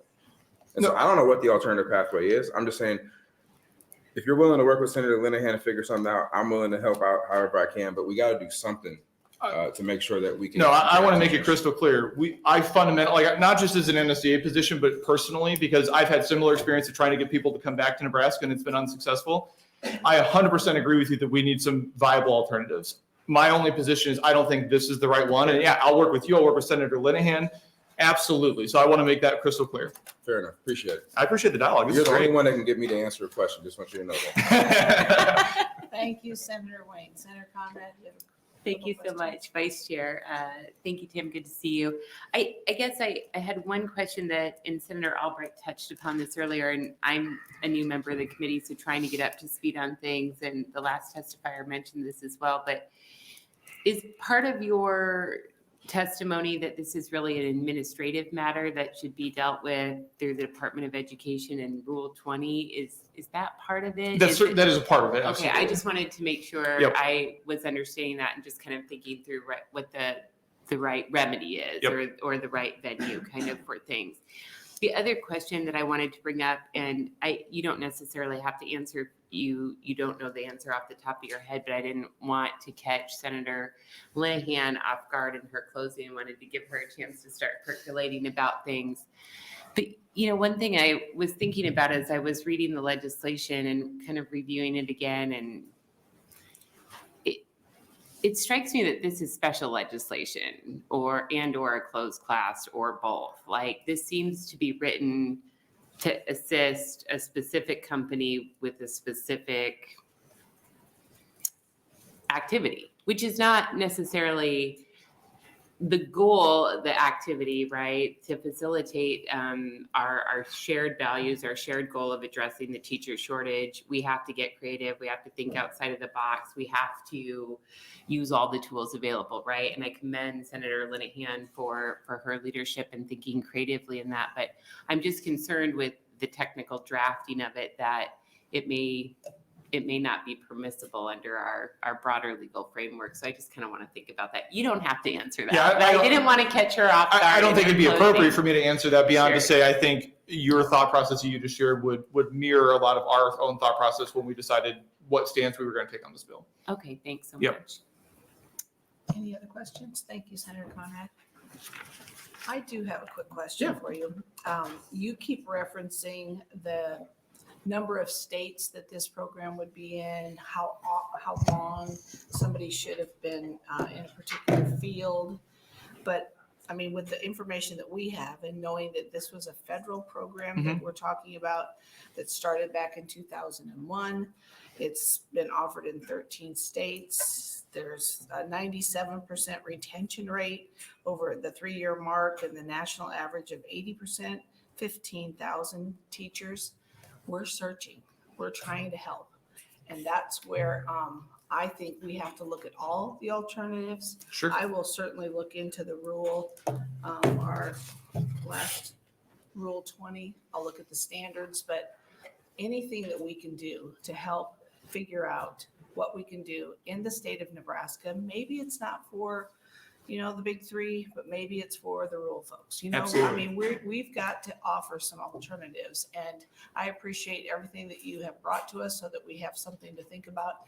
And if we have no other questions, I thank you for coming. Thank you very much. Any other opponents?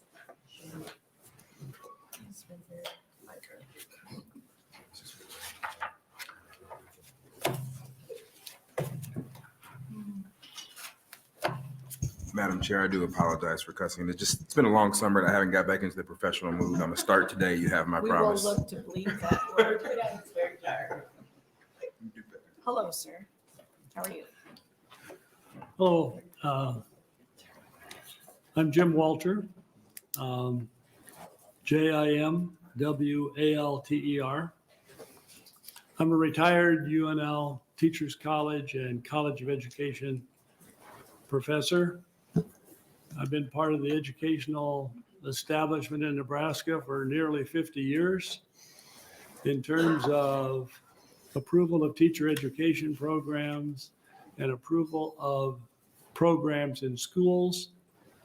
I've been extensively involved for 38 years.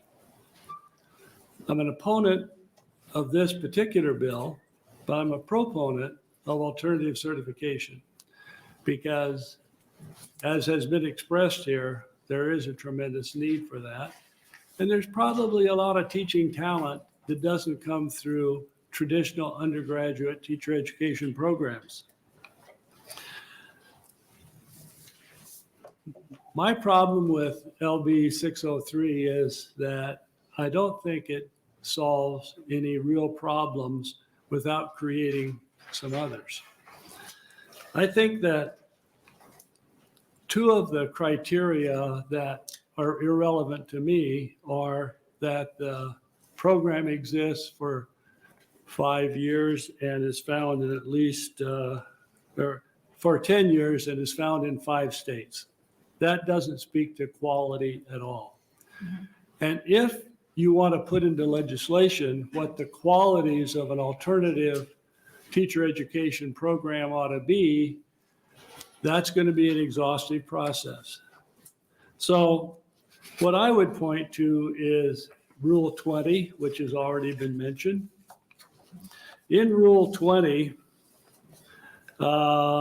which is a 19-page document, and a document that I cursed when I was actively working in teacher ed, because it does specify in great detail what the qualities ought to be.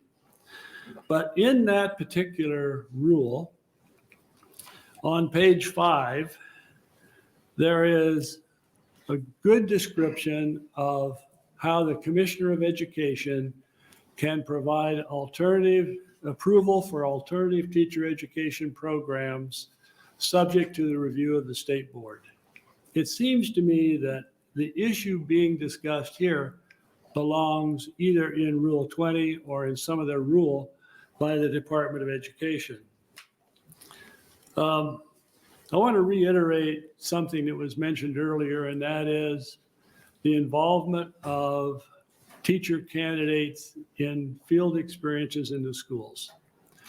Having alternative experiences or life experiences that prepare you to teach are one thing, but to sit down with children in a real school and go through the rigors of what the classrooms provide is a whole different thing. So whatever the alternative certification program might be, it should involve supervised field experiences as they're going through the program. The other thing is a teacher education program isn't just a series of courses taken in whatever fashion fits somebody's lifestyle. It should be sequenced so that one course builds on another and that practicum experiences are built into that too. So if alternative certification needs to be clarified better, I think it resides in the State Board of Education and not in law. Thank you very much. Appreciate it. Any questions for Mr. Walter?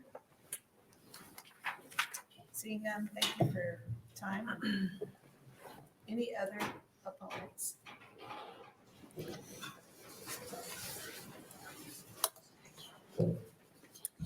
Good afternoon. I don't know if I can talk as quickly as Tim, but I'll give it a good try.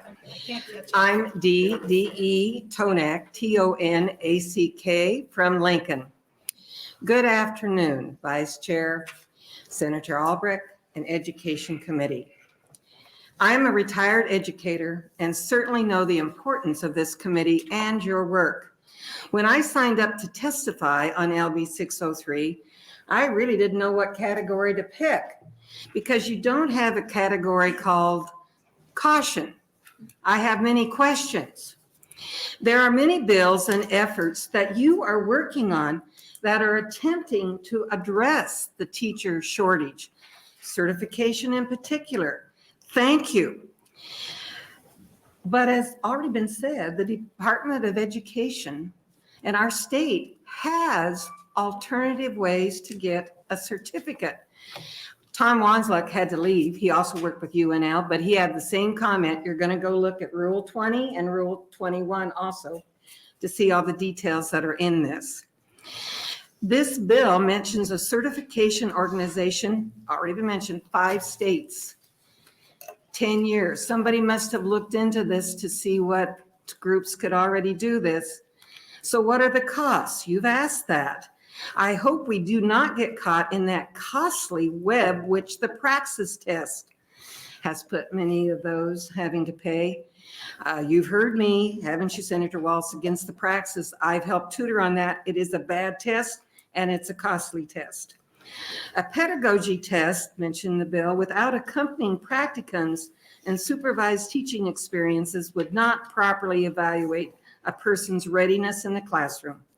Now, when I read LB 188, I think that was last week, that had some good pieces in it about certification. Mentioned mentoring services. NSCA and many school districts have been supporting that for a long time. Maybe look at some of your other bills, as you often do, and try to find a good blend. Long ago, I received an additional certification in physics to add to my certification in mathematics and English. But that was after several classes and some good pedagogy workshops. By the way, Dr. Walter was part of my path to teacher education, and you can tell he was very good at it. I have to add a piece. I don't have a yellow light yet. Senator Wayne, this isn't in this bill. How can we get teachers? Well, we can pay them a heck of a lot more. That's a start.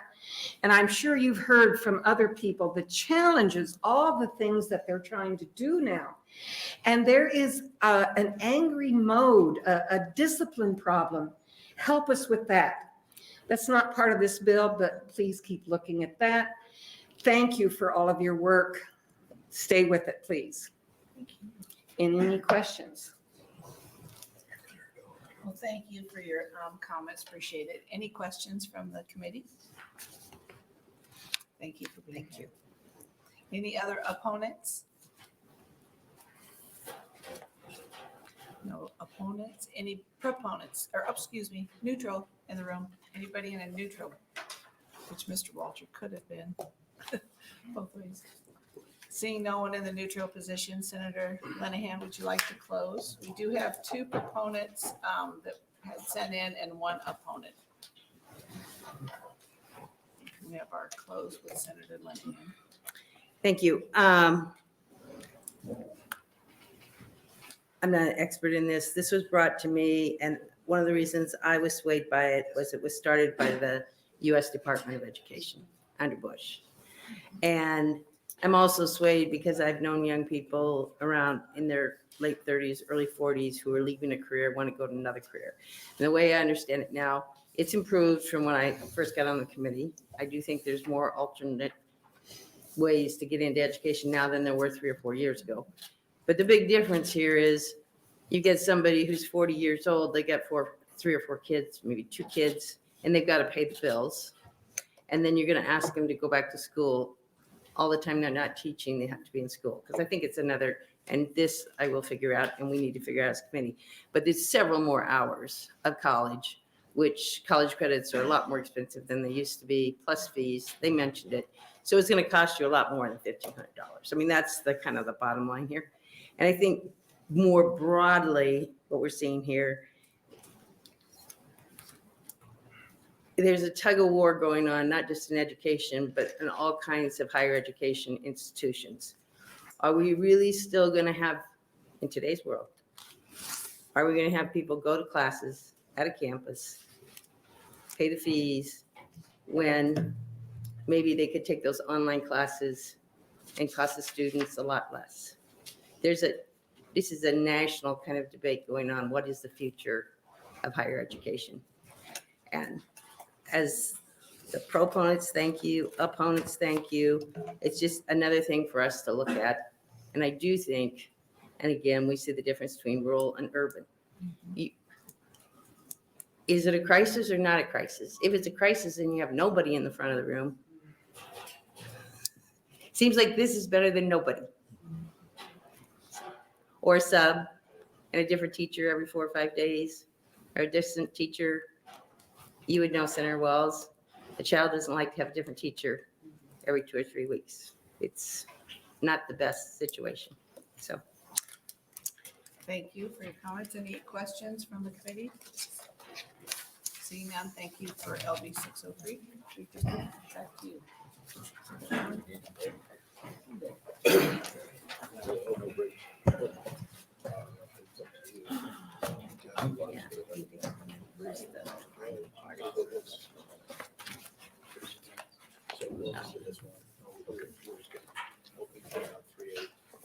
So that'll close the hearing on 603 and we'll open the hearing on 385 and welcome back Senator Linehan. good afternoon, Chairperson Merman and members of the Education Committee. I am Luann Linehan, Louann, and I am from Legislative District 39, Elkhorn and Waterloo. Today I'm introducing LB 385 and also passing this out, an article that was in this, Joe Dacre had from this morning's Omaha World Herald, teacher shortage worsening across state reports. Nebraska is lacking teachers. Compared to other states, our teachers are feeling more stressed and overworked. A survey by the Nebraska State Education Association reported that 63% of the teachers felt more stressed than previous years. 70% of those teachers also reported they covered classes for colleagues. According to the Department of Education, last year there were 768 unfilled positions in Nebraska. 46% of school districts reported that those positions were unfilled because there were no applicants. The lack of teachers in Nebraska is an issue that must be addressed immediately. There is no future for Nebraska if we do not have teachers to instruct the next generation of Nebraskans. What I am proposing with LB 385 is a way to incentivize teachers to stay in Nebraska and to stay in teaching. If a first-year teacher completes 1 year of teaching and signs a contract for a second year, they will receive a retention bonus of $5,000. The bonus will also be available between their second and third year and their third and fourth year. And that comes from talking to administrators. I was in a meeting where both the stratas were at, and when this came up over a year ago, they lose teachers between the first, second year, second and third year, and third and fourth year. It's tough being a new teacher and they're getting other jobs and you're at the lowest part of the scale when you start. So this was an idea, and as Senator Walz knows, we worked on it last year. The difference with this and last year is we had to pay, it had to go to student debt. Teachers, if they're working for a public institution or nonprofit, they don't have to pay their student loans. So we're not doing anything for them. They don't have to pay their student loans. So this would enable basically 3 years of teaching, you get $15,000. And to address other shortages, because I've been told by community colleges that we have, I will say hundreds, but I felt more like thousands of juniors and seniors who could be taking college credit courses, but we don't have dual credit teachers. And we are short of special education teachers, and we're short of math teachers, and we're short of science teachers. So if you are a teacher now and you go back and you get a special ed certificate, math, science, a dual credit certificate, you get $5,000. To accomplish this, separate high-end retention grant can be obtained by teachers who meet the qualifications. It is my intention that this bill is not the only way that school districts incentivize teachers to stay in their districts. It's my hope that school districts will adopt more policies that will incentivize teachers' recruiting and retention. I did note, I think it was Papillion La Vista just passed a resolution that they're going to pay all their employees a $3,000 retention bonus this year. Bus drivers, kitchen help, paras, everybody. And it is what seems to work. It's what you see private companies doing. If you want people to stay, you have got to pay them. And this money, these funds, would be my intention. They would come out of the general fund and not go through the school system. So the schools don't have to worry about them. It doesn't affect their needs or their resources. It's outside the formula. It's outside of the school's budget. It's between the state of Nebraska. You'd have to run it through the Department of Ed, but it would just be from us, Department of Ed, to the teacher. not bookwork or bookkeeping for the school and not to mess up their needs.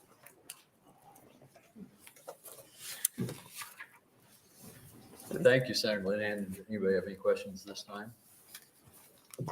Senator Sanders? Senator Linehan, retention costs is always supposed to be lower than recruitment costs. Do you know approximately what we spend on recruitment versus what we would spend on retention? I do not know. I would, it sounds like, right, I mean, I see the ads in the papers, we all do for teachers. I assume there's websites. I assume they do other kind of, you know, if you got any cousins that want to teach, you have a little brother or sister, those kinds of things. I don't know how much the schools spend. I do know, I think I went to a program at Westside. I don't know if Dr. Lucas is still here, but they are doing the high school, trying to get students interested in teaching. And another thing that I do, and Dr. Logan mentioned this, and I think actually Dr. Bloomstead mentioned this too. This first generation thing is a real deal because historically, and this is both more, I think, from Dr. Bloomstead, but I think maybe Dr. Lee mentioned this too at UNO. Teachers have historically come from first generation college students because who did they know that went to college? Their teacher. So when they think about going to college, they think about being teachers. So the programs that we're working on, especially I know UNO and other colleges are working on to keep first generation students in college is very important if we're going to fill this teacher gap. But going back to the last bill, even doing that, that's still 4 years from now. The last bill, and I'm not saying it's perfect, I'm willing to work with anybody to make it better, but we got a crisis right now. So we can't just do one thing. If it is a crisis, which I believe it is, we're going to have to do several things. Thank you. You're welcome. Any other questions? If not, thank you. Any proponents for LB 385?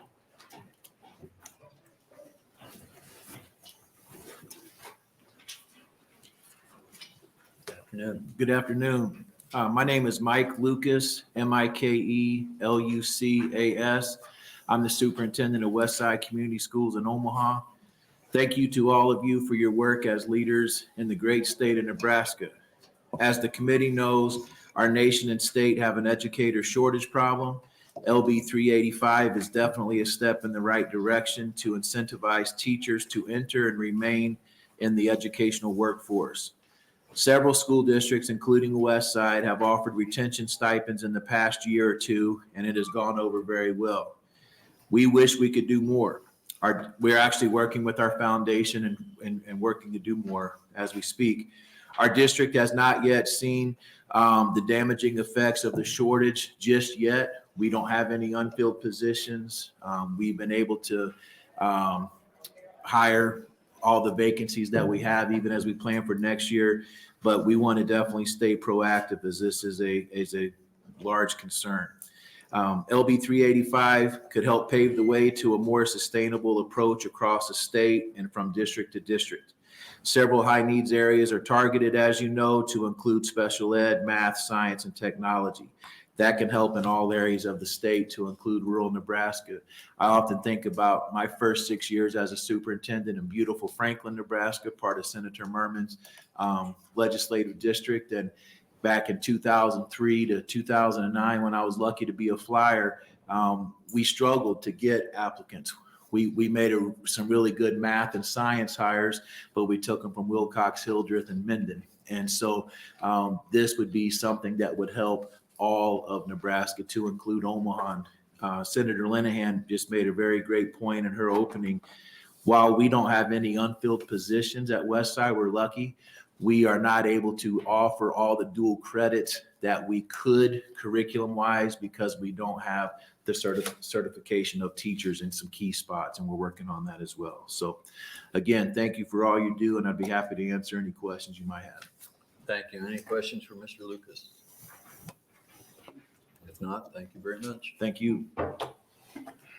Any other proponents for LB 385?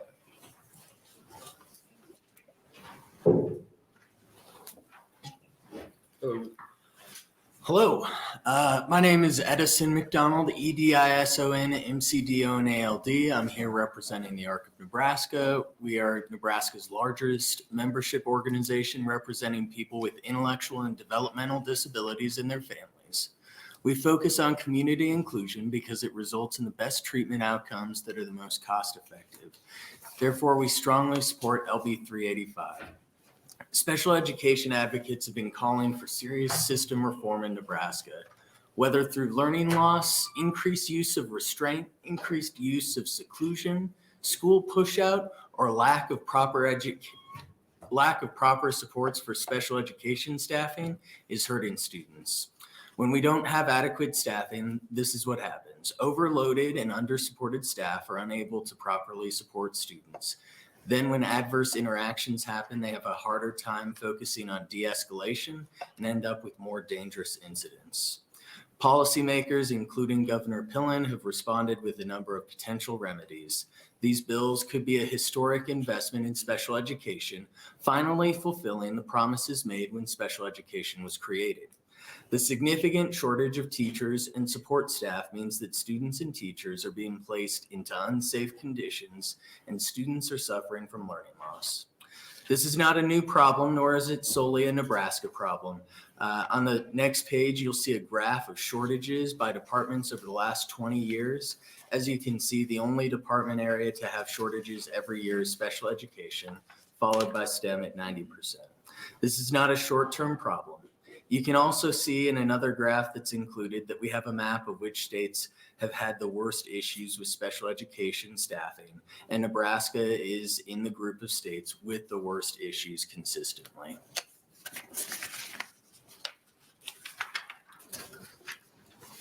While this is not new, COVID has really exploded the impacts. Pre-COVID, between the 2015, 2016, and 2016, 2017 school years, special educators were 11% more likely to leave the classroom and 72% more likely to change schools than general education teachers. Now it's clear those numbers are even higher.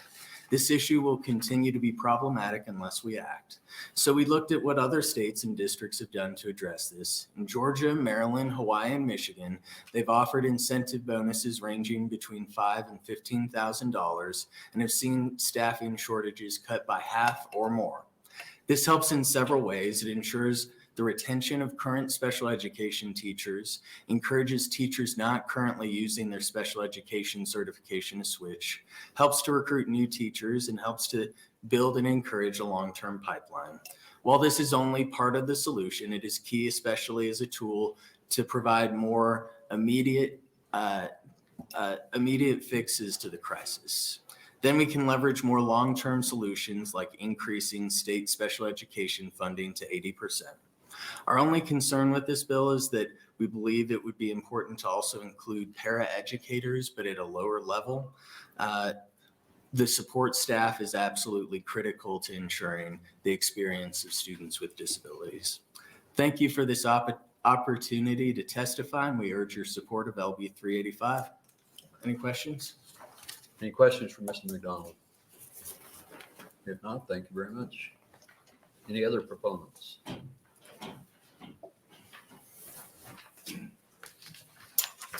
Hello. Thank you, Chairman Merman, members of the committee. My name is Colby Coash, COLBY-COASH. I represent the Association of School Boards. I'm also testifying on behalf of the Council of School Administrators and for NERCSA. Similar to the first bill I testified on, this is not a new problem. This is just one more tool. A couple of things that I would like to point out that was really appealing about this approach that Senator Linehan did mention. First of all, it is outside the formula, and the mechanism goes directly from NDE to the educator. That's a clean line. That is helpful. We were very much appreciative of that approach to this bill. And then finally, I would add that as our members looked at this, they were very interested in the certification specializations that Senator Lynn had mentioned, special ed, mathematics, science, technology. And they wanted me to humbly request that the committee add agriculture education. As our members looked at this, they saw that as a difficult position to fill as well, and wanted to see if that could be part of this package to expand it just a little bit. That is my testimony. Thank you. Any questions for Mr. Kovash? Thank you, Chairman Murman. Thank you for your testimony here today. Do you or your organizations consider a program like this a long-term fix if we make it ongoing for teachers in years one? I would say a long-term fix is changing the perception of education and helping younger students see the education field, teaching field as a career path and not a job. And that takes more than money. That takes culture change. It takes leadership from all levels. And so there's short-term needs and long-term fixes. Long-term, we have to look at the culture. Short-term, these kinds of things are what's needed, particularly in these areas that Sarah Linehan has outlined. A program like this is going to serve to bump up salaries for those in years 4 and beyond, correct? Well, I think if it's a grant, it's one time. And so being outside of the formula means you're not obligated. Sure, but when the grant dries up, those in years 4 and beyond are going to expect to be maintained at a similar level, one would think. I would see that as an expectation, but not a guarantee. Okay, thank you. Any other questions? If not, thank you very much.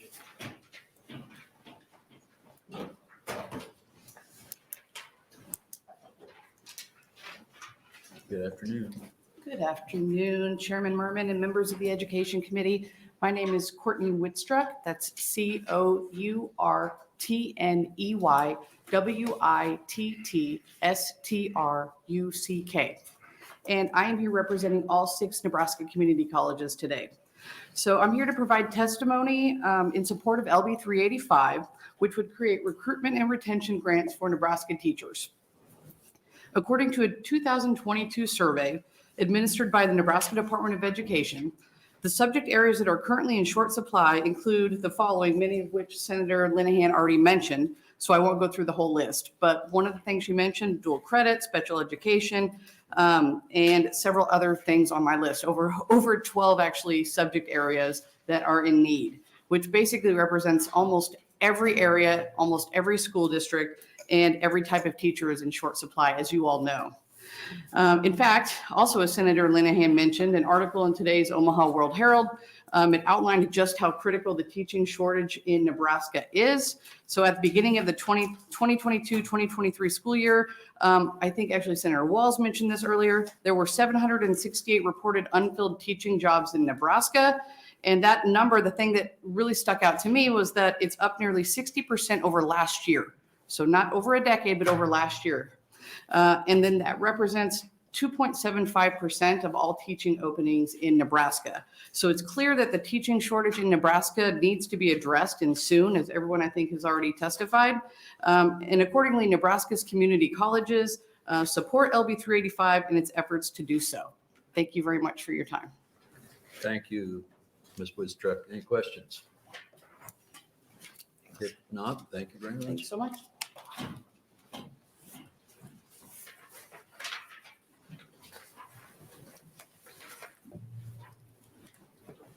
Good afternoon. Good afternoon.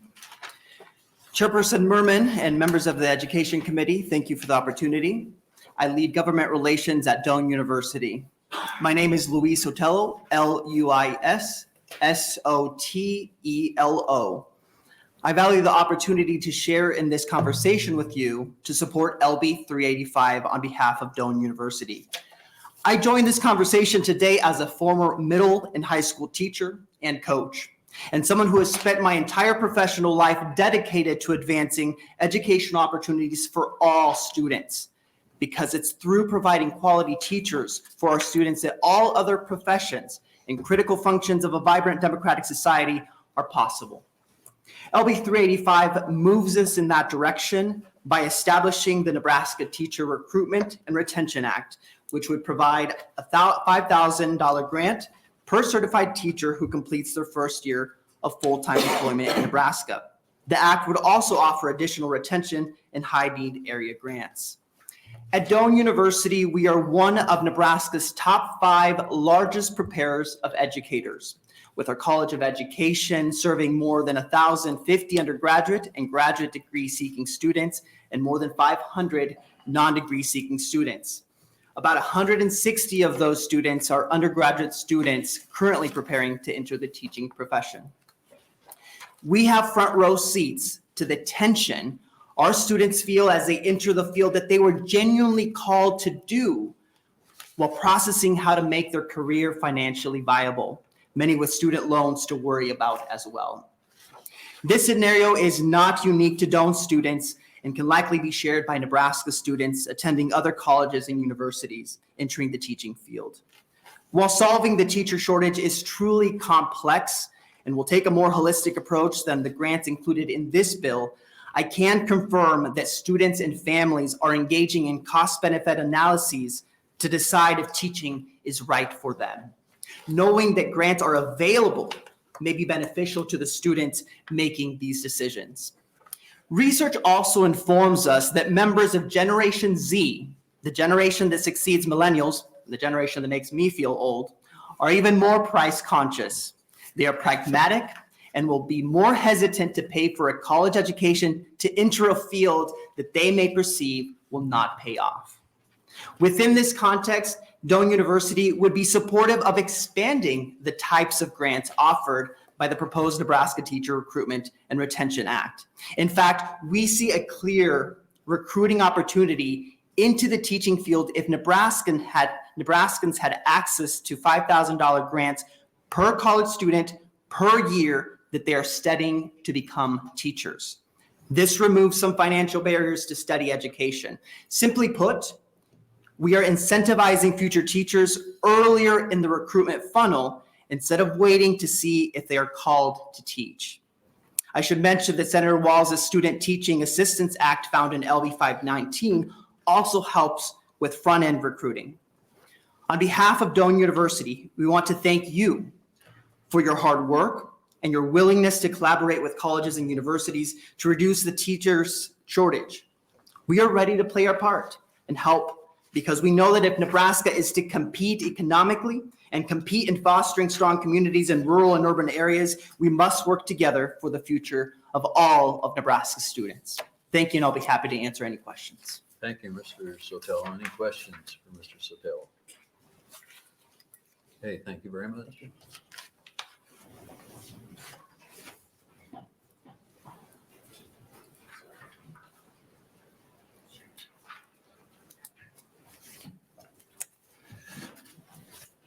Good afternoon. One more time. My name is Jeremy Eckler, Jeremy. Last name is Ekler.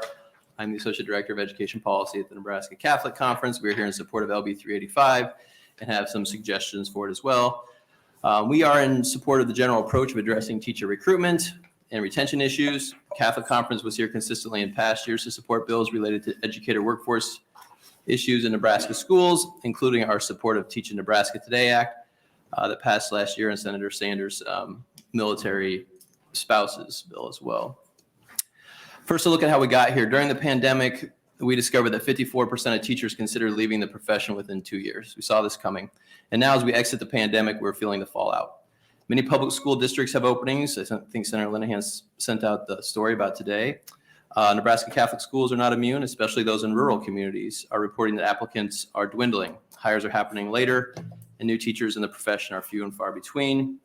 The Omaha World Herald reported today that 75 positions remain open in non-public schools. My math has that closer to 100. Not all of the schools reported back. But this empirical, regardless, this empirical is matching the anecdotal, and it's being felt in classrooms and school buildings across the state. There are a lot of reasons for this. Research says one is financial, one of them. LB 385 helps address this issue by providing financial assistance to first, second, and third year teachers, as well as those completing certification in special education, math, science, technology, or dual credit. We appreciate the approach of targeting these funds strategically. Every year of teaching is trying, but the first years are the most difficult. I can tell you firsthand as a former teacher, that's like drinking from a fire hose as you build curriculum, form your teaching style, mature into professional, and learn to navigate the system. I can also tell you this scenario is all too common. Just as teachers come into their own professionally, they're still carrying a load of debt. Many of these teachers are considering marriage, they're starting a family, and that compels them to find more profitable but less fulfilling careers.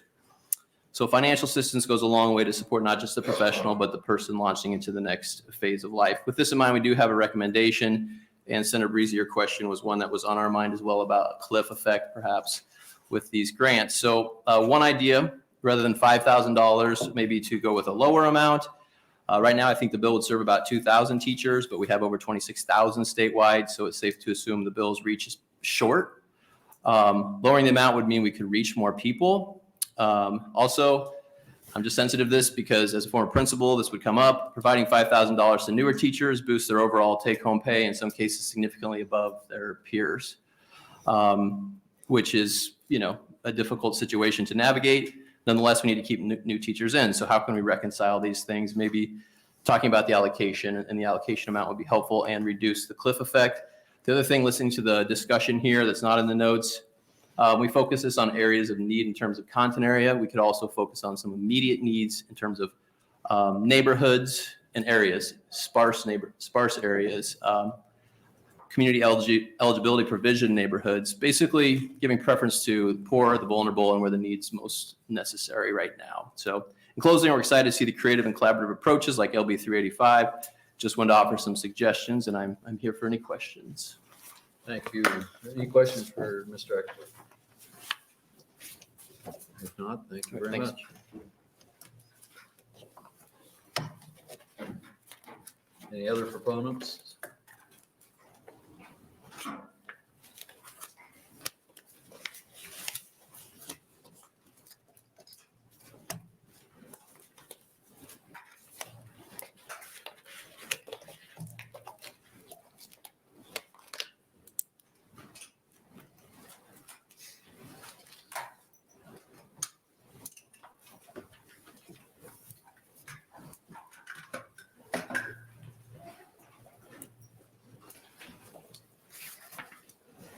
Thanks for coming up. Thank you very much. I'm probably the noisiest one coming up today. Chairman Merman and Senators of the Education Committee, my name is Andy, A-N-D-Y Schmidt, S-C-H-M-I-D-T. I'm an agricultural producer from Deshler, Nebraska, and I serve as a member of the Deshler Public School Board, and I'm Vice President of Thayer County Farm Bureau. I'm here today to testify in support of LB 385 on behalf of Nebraska Farm Bureau.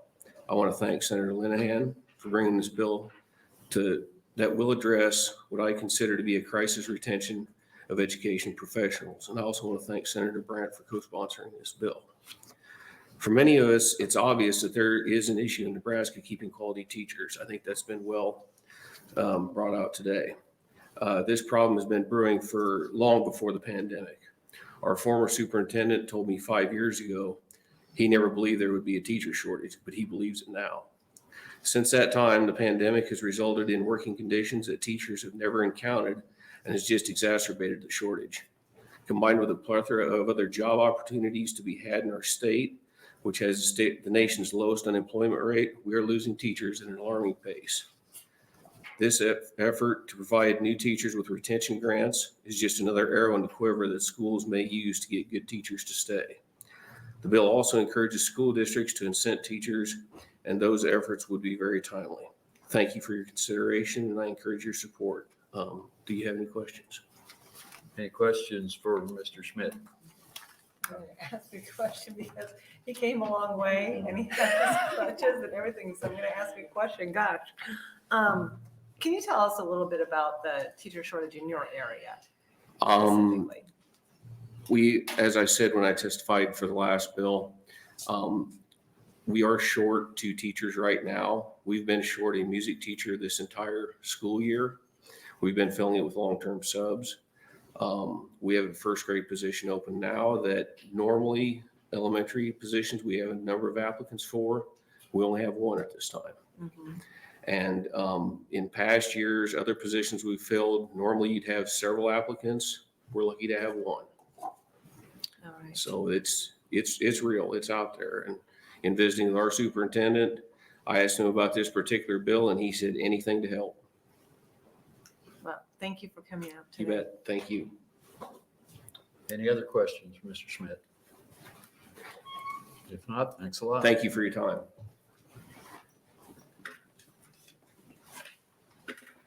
Any other proponents? Are there any opponents for LB 385? Anyone want to testify in the neutral position?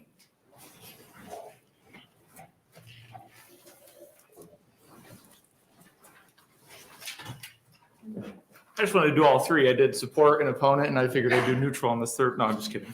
All right. Well, for the final time, good afternoon, members of the Ed Committee. For the record, my name is Tim, Tim Royers, Royers.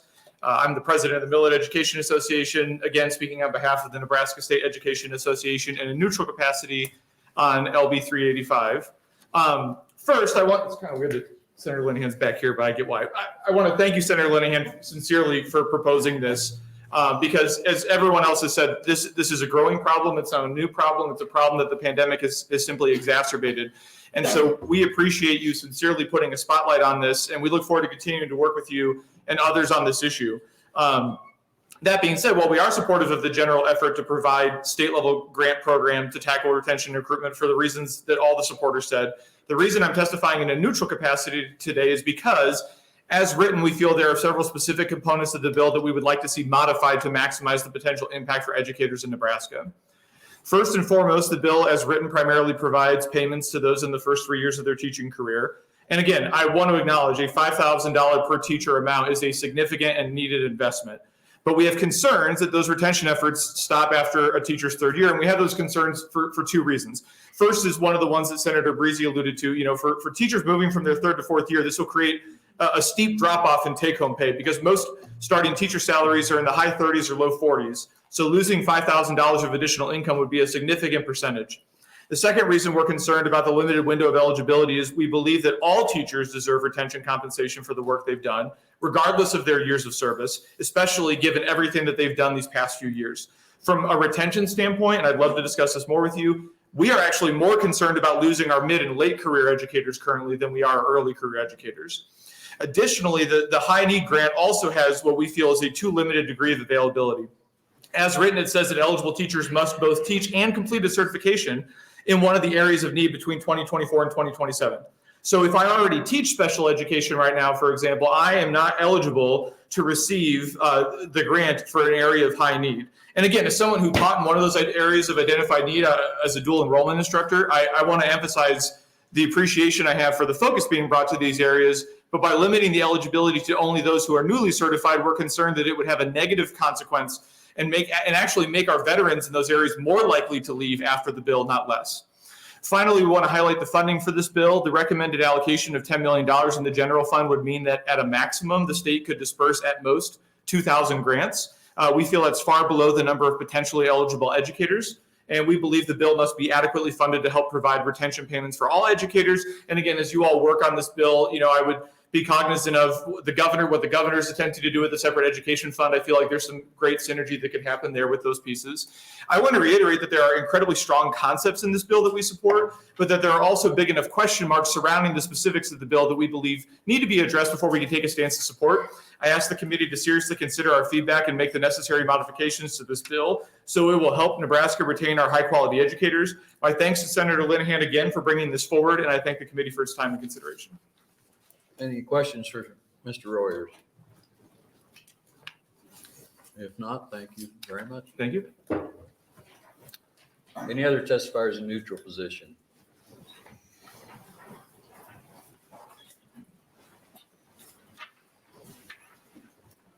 Good afternoon. Hello. Afternoon. Thank you, Chairman Merman, members of the Education Committee. My name is Ben Welsh, BenWelsch.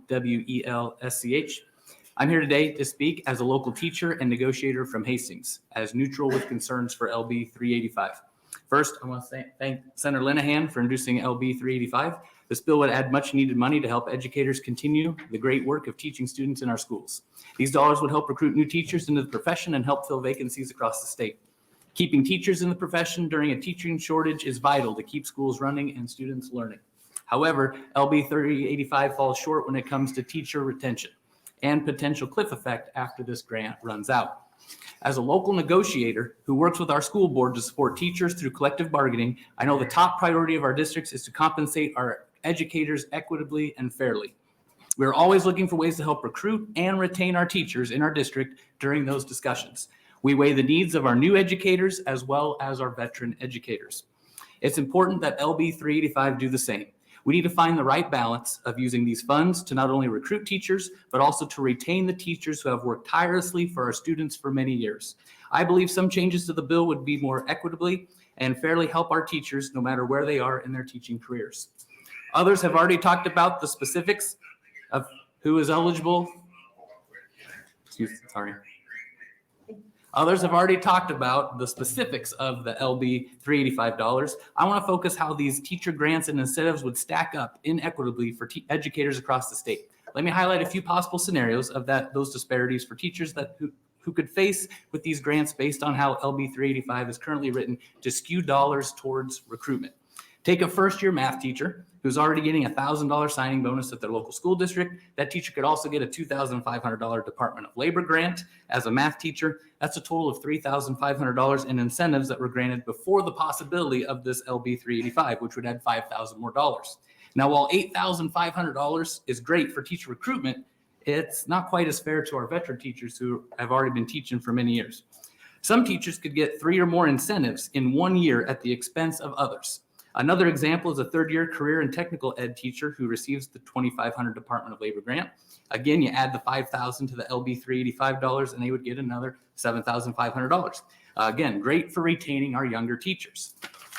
But what we are doing, or what could we do for the fifth-year art teacher? Well, they don't get a signing bonus. There's no Department of Labor grant. There's no LB 385 money. That fifth-year art teacher doesn't qualify. Our 10, 20, 30-year teachers in social studies, music, English, and elementary would be eligible for $0 under LB 385 as written. There are no retainment dollars available to any of these other veteran teachers throughout the state. I'm asking the committee to consider making LB 385 equitable and fair by providing our veteran teachers with the opportunity to receive those incentive dollars as well. Our goal must be to support and help all our Nebraska teachers as we work to combat our teacher shortage. Thank you.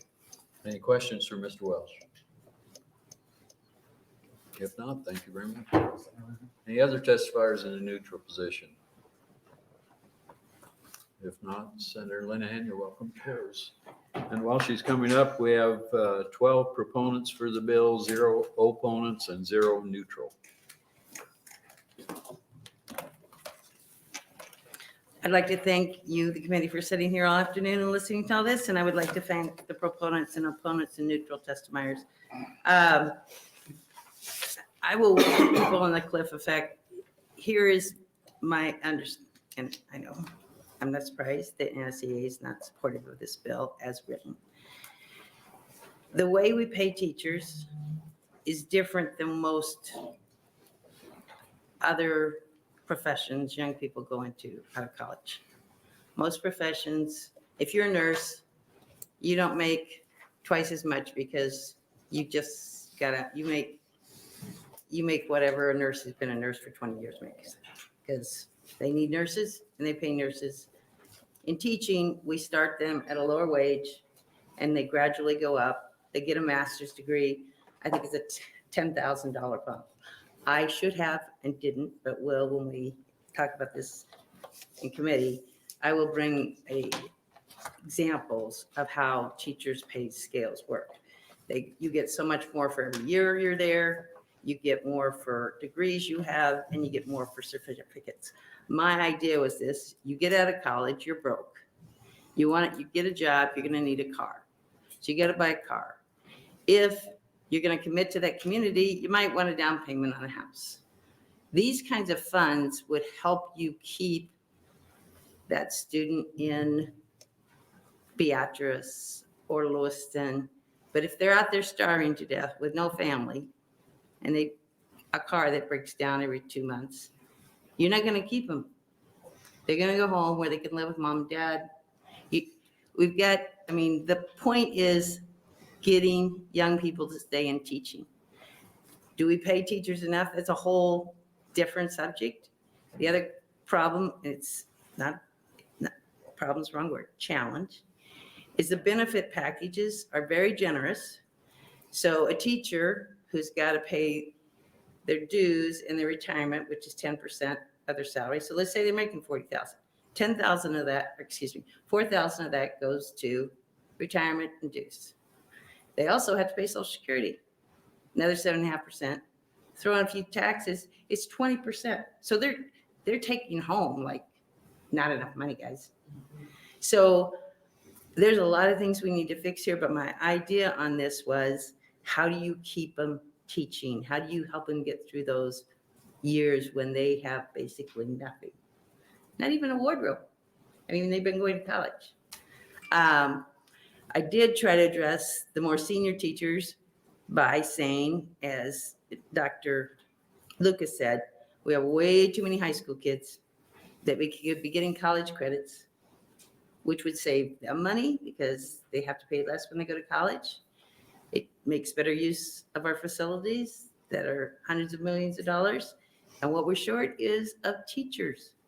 So we need more dual credit teachers. I'm happy to add on the ag.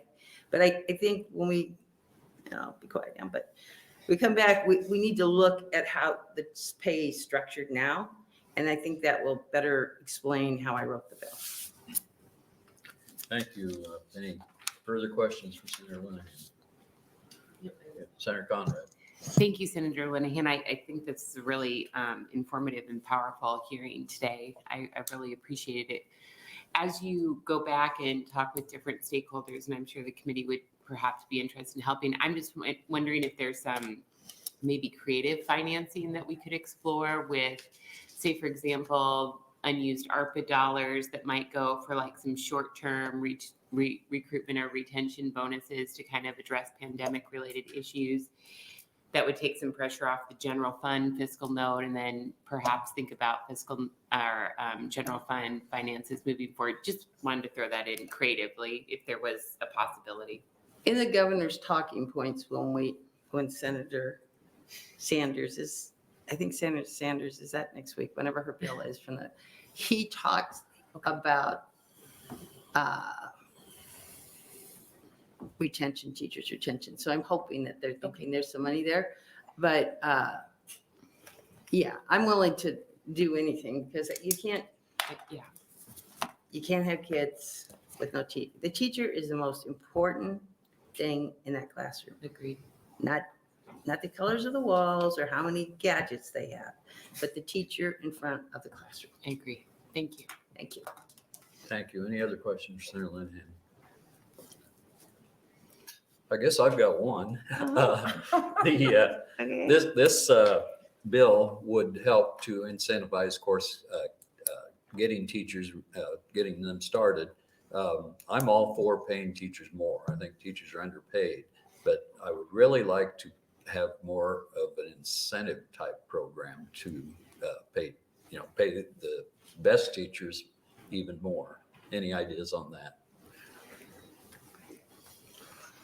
I know it's a complicated subject. It's very, very You don't have to complicated. answer. But, No, I mean, I know there's a perennial argument, right, about how they're paid.